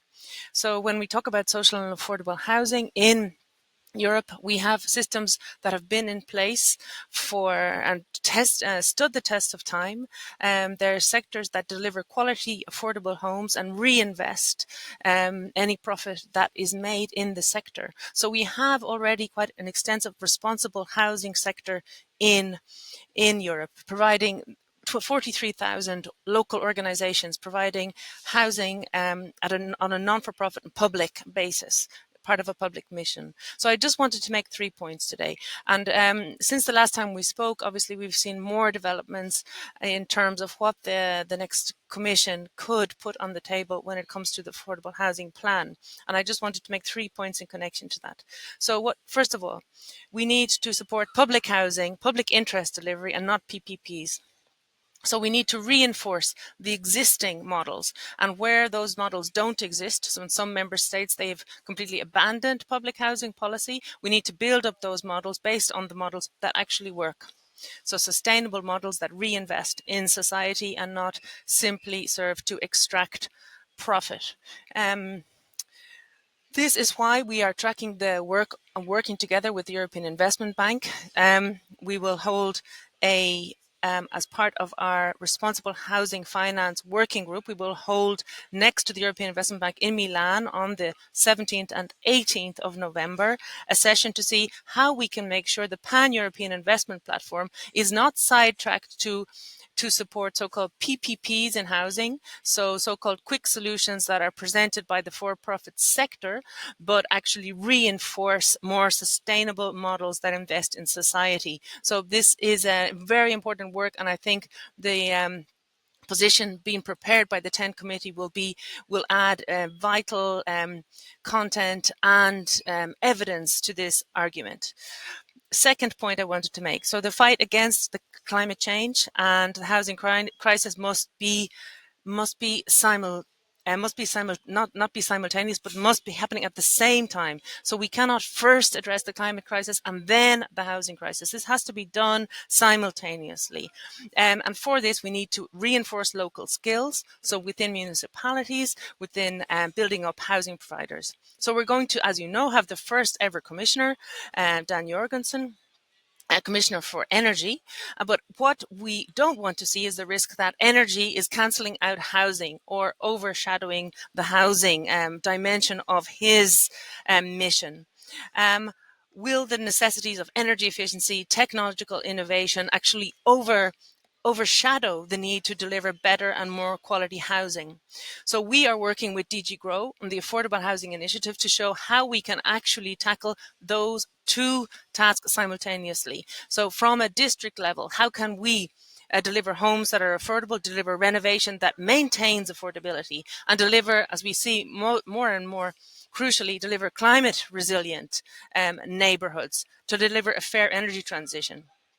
So we need to drop CO2 emissions, but at the same time, maintain affordability and check what people really need. So is it accessibility?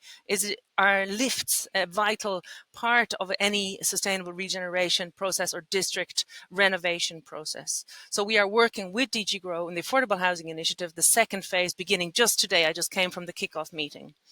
Finally, the third point, just to keep in mind that housing is a national competence. We need EU support and recognition, but this is a local issue with local solutions. And where the EU can add value is looking at legislation or initiatives or restrictions such as the Stability and Growth Pact. So now we are seeing cuts in funding to social housing in France as we speak because of the deficit rules. So how will the Affordable Housing Plan make sure that indeed the deficit rules are now actually preventing investment and preventing us actually addressing the housing crisis? So we need regulations and finance at EU level that support responsible housing provision. And for this, we very much hope that having a commissioner in place will ensure that coherence and address any contradictions that are coming from EU level. Thank you very much for the time.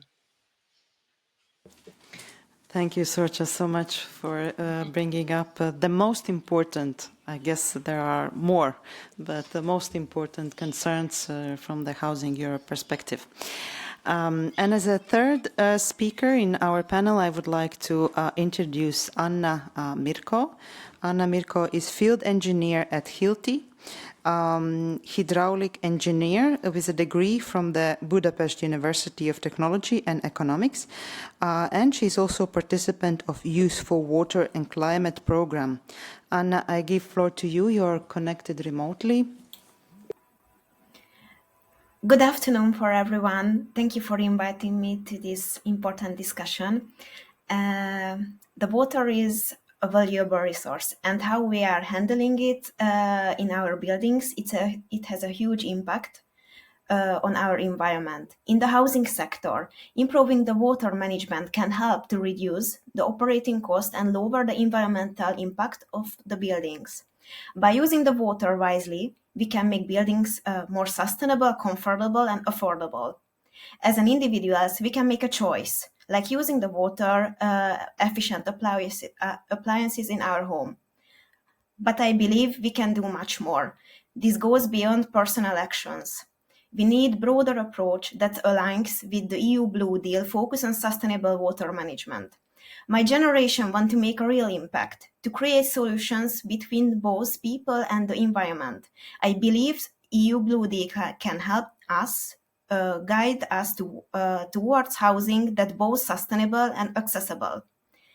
In the construction industry, we are using a huge amount of water, not only to build, but also to maintain the buildings.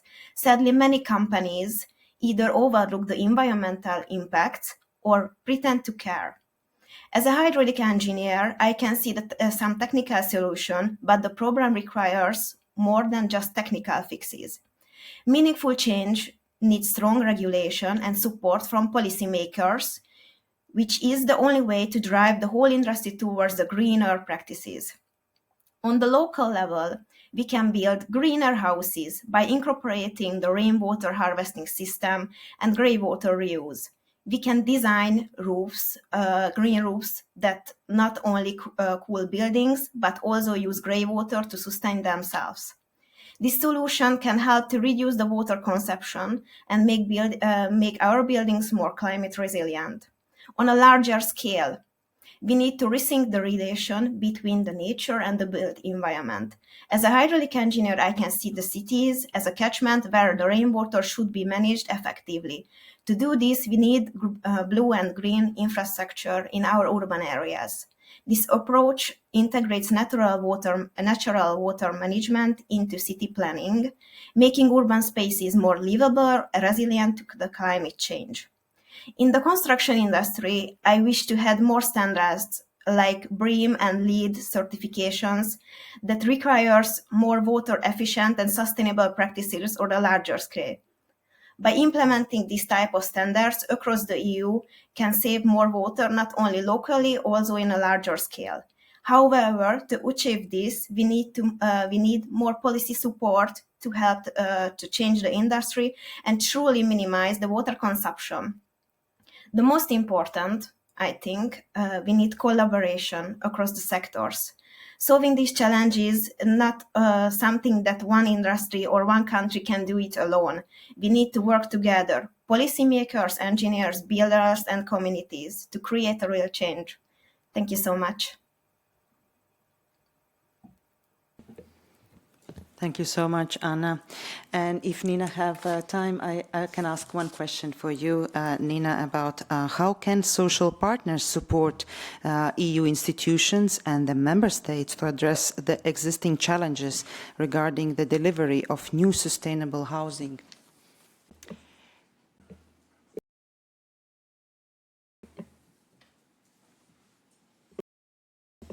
Okay, can you hear me now? Yes. It's on, yes. Yes, so yes, on the national level, of course, we do lots of work. We represent both many companies and lots of workers around Europe. So we do work politically in our own countries, depending on the different systems in the countries, on the legislation, etc. So it can be, in some countries, it's more easy to work politically than in others, but that should be, of course, the goal, and we, again, get back to the social dialogue that's important. But on the EU level, it's for the construction sector, I'm happy to share what already has been said again here today, that we have such a good relationship between the FIEC and the EFBWW, that it really is exceptional, and we can find common ground in this. And this housing issue is something that will benefit both workers and companies. So there is no... we can do a lot if we put our interests together in this issue. I think what comes to mind first of all is the idea that we should think about the economical possibilities to find we should work for more public funding and more funding for construction business, so for the housing building, so that make more money available. That maybe should be our goal in the construction sector, if that was an answer to your question. Thank you. Thank you, Nina. I have a couple of questions from the participants. Is it for Nina? From Rudi Kolbe? Because Nina needs to leave. Rudi, please. Yeah, thank you. It's not only for Nina, but it's for Nina. I can underline a lot of things that all the three panelists have said. You mentioned the positive example of Austria in the social housing, and I can also say that Anna has mentioned collaboration between the sectors and the stakeholders is very much needed. That's everything of this is also in this new opinion of our House that we are working on. My question is, how do you think, what should lawmakers do to enhance or support this collaboration that is needed, and maybe also the collecting of data for better exchange best practice examples? What would be the solution to make this more transparent? Thank you. I don't know if I now answer your questions right, but I think that we already have all the possibilities in our sector between the employer and the worker organizations to do a lot. So we already have the model of working together, and if we just sit down and think about things together, it will not be very difficult for us to work on both European level, and then of course the idea is that when we talk together we also we share best practices already in our own meetings, and we collect information about what really happens on the construction sites, if we really think about that, and what happens in the unions and in the countries. Also we have we work together with other sectors, so we get this larger picture already. It's not only construction. It's we also think about the other social aspects in this whole thing. As you see, it's very large. It's a big socially impacting question. So I think that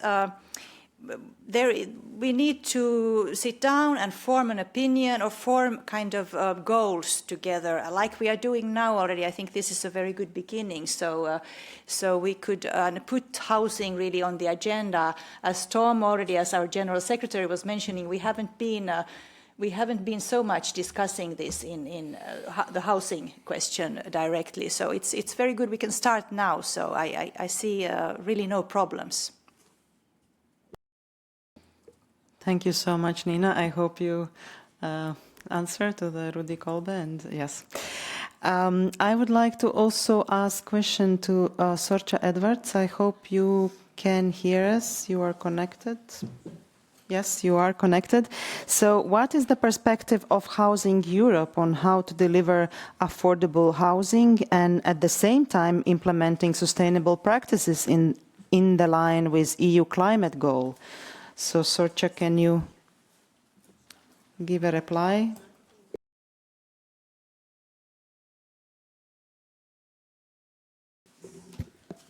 Ms. Edwards, I opened your microphone, so if you can press the speak button, then you will have the floor.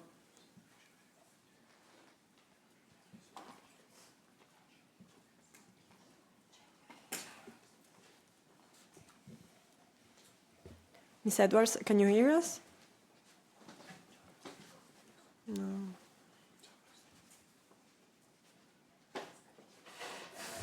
I think she's gone. So we have intervention. You want? Ja, danke, dass ich eine Frage stellen kann, vielleicht an die Vertreter der Europäischen Kommission. Wir haben jetzt gehört, wir brauchen überall mehr Geld, mehr öffentliche Investitionen in klimafitte Gebäude, in mehr Aus- und Weiterbildung im Fachkräftemangel. Wir brauchen mehr öffentliche Investitionen für einen sozialen Wohnungsneubau. Die Frage ist, wo soll das Geld herkommen? Weil genau was jetzt passiert mit den EU-Fiskalregeln, die Länder sich genau in die andere Richtung bewegen, nämlich wir sparen beim sozialen Wohnungsneubau, wir sparen bei Aus- und Weiterbildungsprogrammen in Europa und wir sparen auch bei der Sanierung von klimafitten Gebäuden. Und wäre es nicht eine Überlegung wert oder war es überhaupt einmal eine Überlegung wert, gerade diese Investitionen, welche die nächste Generation profitieren soll, hier andere Maßstäbe zu setzen, als wie die Länder dahingehend dazu zu bringen, die Maastricht-Kriterien einzuhalten. Wie soll das gehen? Ich frage als besorgter Europäer. Thank you. It was more like a comment, I guess, not a question to particular panelists. So then we turn to Anna Mirko. I hope you can hear us, because always with online participants is a bit challenging. Anna, I wanted to ask, the demand for construction has been rising in the EU given the unfolding housing crisis and the necessity to cope with EU climate targets. And as a member of the Youth for Water and Climate Programme, I assume that you think the EU should also promote water efficiency in housekeeping in mind the current urgent housing needs. In case so, can you please share with us examples of solutions available and the best practices, and what would be needed in order to deploy them at wider scale?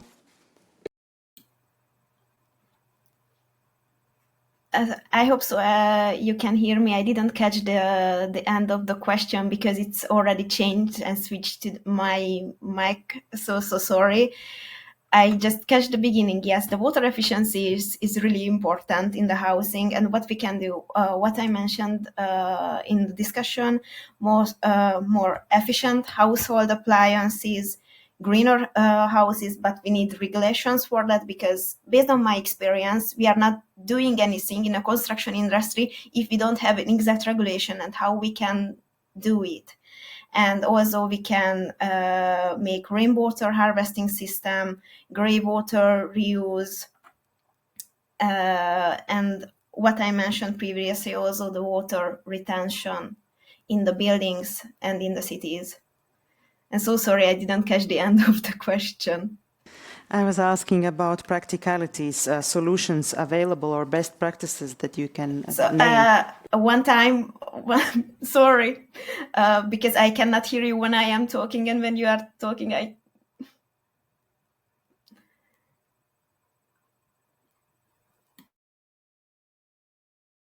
So I hope you can hear me now, because you are not talking now. Can you share with us examples of solutions available and the best practices, and probably how to better deploy and to make them widespread?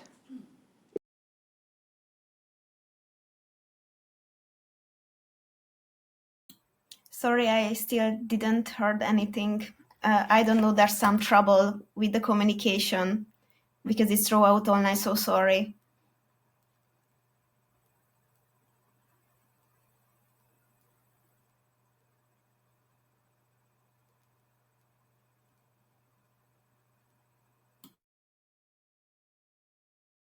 Online communications is always challenging, so as we know. But I wanted to, for wrapping up, to inform you that actually, as I mentioned, 4 years in a row, we were working on the housing issue here in EESC. And we were calling for European Action Plan on Housing accomplished by an annual EU summit on affordable housing, bringing together all stakeholders and having a benchmark. We also would like to see that this issue is linked with interdependent and interdisciplinary, as my colleague mentioned, to see the cross-sectoral issue, not only in the remits of the one place. It's also combination of financial instruments, subsidies and technical assistance. And also we need to think about investments in social and affordable housing. As rightly Mr. Mocic already mentioned, it cannot be only public funding. It should be all funding available and being there at the disposal. And of course, tomorrow we will intensively listening the Commissioner being in front of European Parliament to reply to the members of the Parliament questions. So really will follow the process and to see what are the plans for the Commission in this regard. So thank you so much. I would like to thank participants of this panel. It was challenging for them because of the travel plans. Nevertheless, we did it. And I want to thank also CCMI President Pietro Dell'Otto for making this, panel happened. Thank you so much, dear Baiba. Dear colleagues, we still have some 25 minutes in front of us to try to land this discussion. I have to tell you that I can share with you a sentiment of confidence that the beginning of this discussion has pretty much substance in order to be built on. And I have to tell you that before receiving from the Commission the very best signals about reconstruction in Ukraine, maybe from the Polish side about the three siege initiatives, which also means construction, we are speaking maybe too much about competitiveness, and this term is going to be void of substance. But what we need to have in mind is the capacity of the companies and their employees to perform. And in order to do so, that means to have quite of an understanding and the reasonable reading of the future in terms of economical development. We need to preserve the leadership capacities, the technological capacities, the human resources, availabilities and skilled dimension, and also the fair competition. It is not easy. It is not the same business as it was before the pandemic or during the pandemic. It's completely another game. Our competitiveness on the international market is declining. And we need to try to understand this. And in order to preserve the competences of the companies, we need to act, offering solutions starting from today. I should like now to offer the possibility for some final remarks. I will start with the President of the CCMI, Mr. Dell'Otto, but also I would like to invite to be prepared one representative from FIEC, one from EFBWW, and if there is a desire to have an intervention, one representative from the Commission. Can I ask you, dear Pietro, to try to summarize? Thank you so much, dear Lorenzo. I'm really delighted to have you here because I think this room, this house, is the right place to have this kind of debate and roundtable as a social dialogue house, but also the civil dialogue. In this particular sector, construction sector, industry, is absolutely crucial in Europe, not just in a few countries. A large share of our GDP depends on constructions.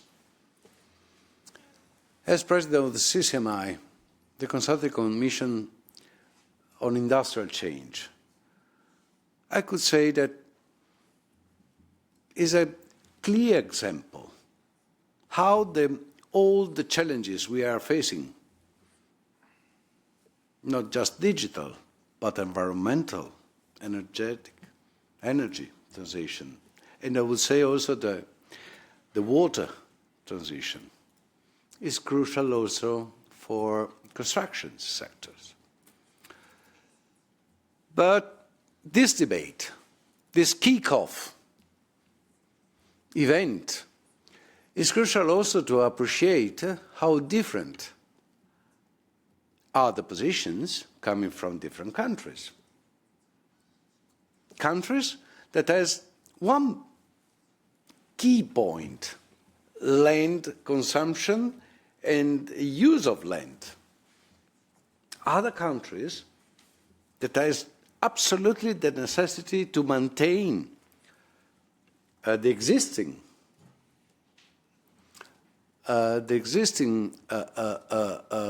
situation about land usage, but with different purposes. I have to remember, when we talk about the environmental point of view, the 36% of CO2 comes from constructions and 40% of energy consumption. So it's absolutely clear that we have to take in account the existing heritage, the existing situation of our current buildings, very old in very often, and we need to also to appreciate that probably we need a lot of innovation in order to maintain the existing buildings and new innovations in order to achieve a reduction in the emissions or in energy consumption. But we have another challenge in front of us. We talk about public procurement, new buildings, large-scale buildings, or large-scale investments, and the current situation we have in Europe, in all countries. I would say that 98% of our companies are micro and small size companies. And they can be engaged in this process just with subcontracting activity, but largely engaged in private small-scale investment in existing buildings. We have to think about how to combine a legislation focused on larger scale with the necessity to maintain a focus also on micro and small size enterprises. Another point I would like to raise, because if we have to think about the construction sectors, we have also to, and a lot of your intervention focused on the necessity to have also an upskill and reskilling activity. Very often we stressed, and not just in this sector, that we have to rethink the funding, the European funding devoted to the vocational training in our countries, very often about local authorities. Not really often we achieved the result to have the appropriate level of competencies in our local areas. So we have also to pay attention also to this one. Thank you for recalling, because we are so close to the Commission, to all of you, employment in this case, MV, DG MV, but also DG GROW, of course. Thank you for recalling our efforts in order to, as front runner, in calling the EU Blue Deal.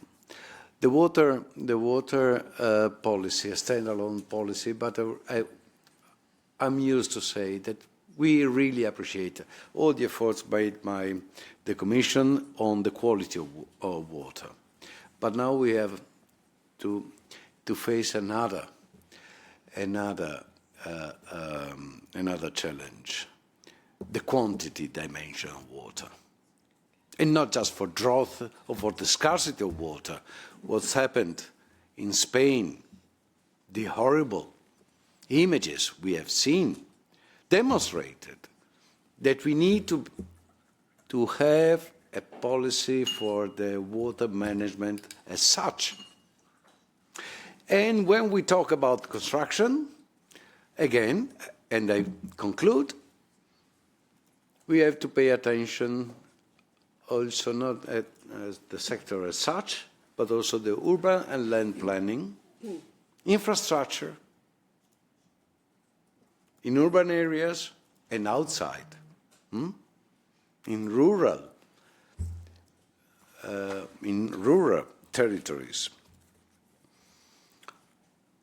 Absolutely crucial to have a forward-looking vision. in this one. A building is not a building. It's an ecosystem. And it has to be useful in order to achieve not just environmental, housing, or infrastructure goals, but to achieve all together these goals, to achieve all the goals together, environmental, social, economic, and all the others. So we are engaged in this process with a cross-cutting approach, not really focused on specific technological labor market, but we try to have in this house a comprehensive approach in all sectors, in managing all policies devoted to specific sectors. We are at the beginning. Thank you so much to FIEC, to Domenico, our delegate, really valuable. Thank you, of course, to the presidency, to Oliver and Lorenzo, my dear colleague Baiba, because we worked a lot on this dossier together as TEN and CCMI. Thank you so much for our distinguished speakers. Thank you so much again to the Commission. We continue to work. Absolutely delighted to have also the Polish presidency on board in order to discuss. We had a lot of opportunity to be engaged together in discussing other topics in industrial policies, water dossiers, and so I think we enjoyed and we are enriched by this debate. Thank you so much, everybody. Grazie mille, caro Pietro. Thank you so much. Briefly, intervention from the social partners, if you wish, is not compulsory, and I should like to invite EFBWW in the beginning and then FIEC, and if the Commission wants to have not a final word but a reaction in the end, it will be my pleasure, and our pleasure also. Please, EFBWW. Ich möchte das noch einmal bestärken. Die europäische Bauwirtschaft ist eine Schlüsselindustrie.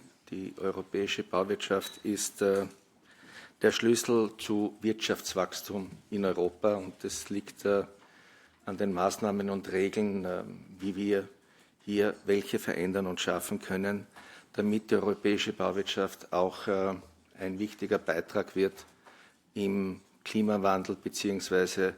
im Kampf für mehr Klimaschutz. Und dieses Beispiel von Lukas, nämlich CO2, gerade bei der Zementherstellung nicht an die Luft kommen zu lassen, ist ein schönes Beispiel.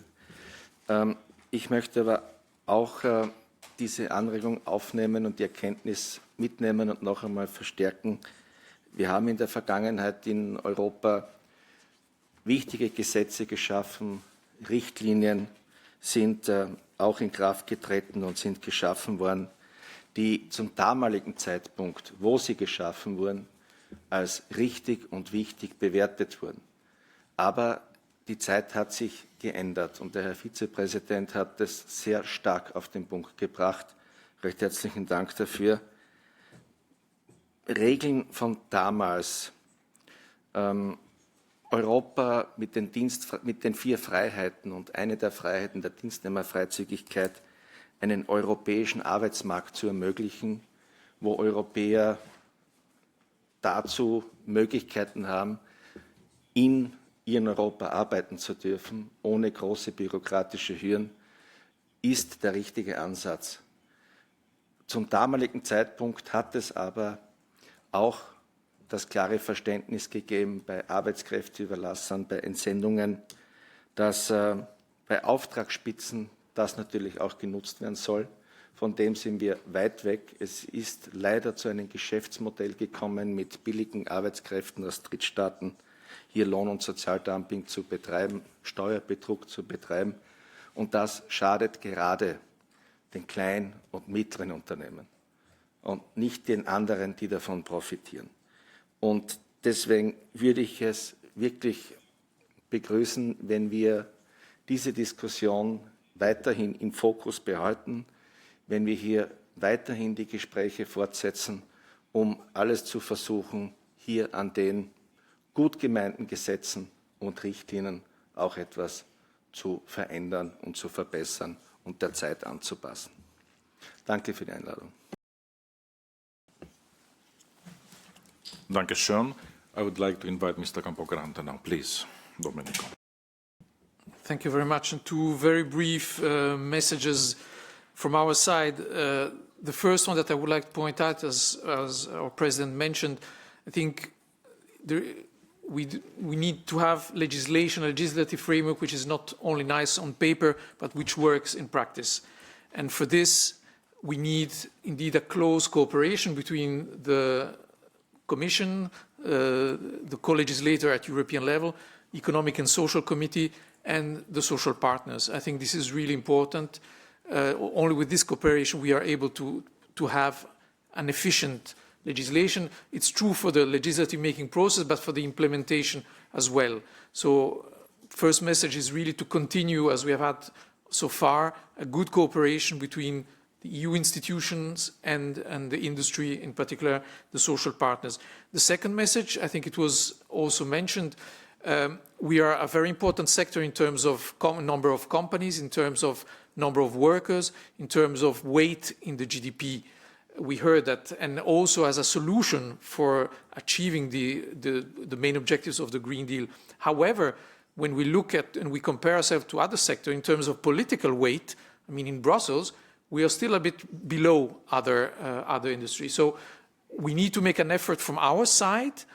This is certainly true, and this is why I would like to also thank once again the Economic and Social Committee and the CCMI for this opportunity, because it is, as we said, a first step to raise awareness, to keep the attention from the EU policymakers on our sector. So from our side, and I don't want to talk on the side of EFPWW, but I'm convinced that the message will be the same.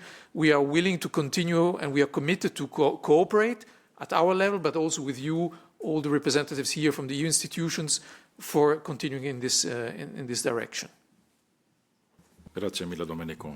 Thank you so much for your kind words. Would you like from the Commission to react? Just two points. First, thank you for allowing us the opportunity to say what we are engaged in now at this very important juncture and transition for all of us. And thank you for the exchanges that we had here today that are a very good food for thought for the months and years to come. Thank you. Thank you. Thank you so much. Dear colleagues, now it's time to come to an end. Thank you very much for your availability and contributions. It's a beginning of a process. Let's work on it. Let's put our ideas and our proposal for the solutions in order to construct on them and to start already to prepare after all these discussions, maybe at the beginning of the springtime, maybe a conference to deal also with the political decision makers, how we can proceed. We need to have a deeper reading of the real situation economically and socially in the construction sector, because it's very much affected by the recent developments. We need also to take into consideration not only the housing. We are facing a lot of catastrophic events, not only floods, but also earthquakes. Without construction support, all these events will remain catastrophic on long term. So we need to be proactive from this perspective. The quality has to be over there, and that means also the quality of the people, starting with the first engineer and also taking into account all the capabilities of the workers involved in this project. And I will try to land with a very human approach. Building, housing are also the spaces where we are working, living, and loving. And I believe we need to create a good heritage for the next generation from this perspective, enabling them also to live, work, and love in a decent construction ecosystem. Thank you very much for your contribution and presence, and so let's work together from this perspective for the future of this sector, a much more powerful one. Enjoy the evening once again. Thank you very much. All my respects and gratitude for the technical support, for the team of the CCMI, for Pietro Dell'Otto, the president, and for everyone who has been participating today. And translation unit also. Thank you so much.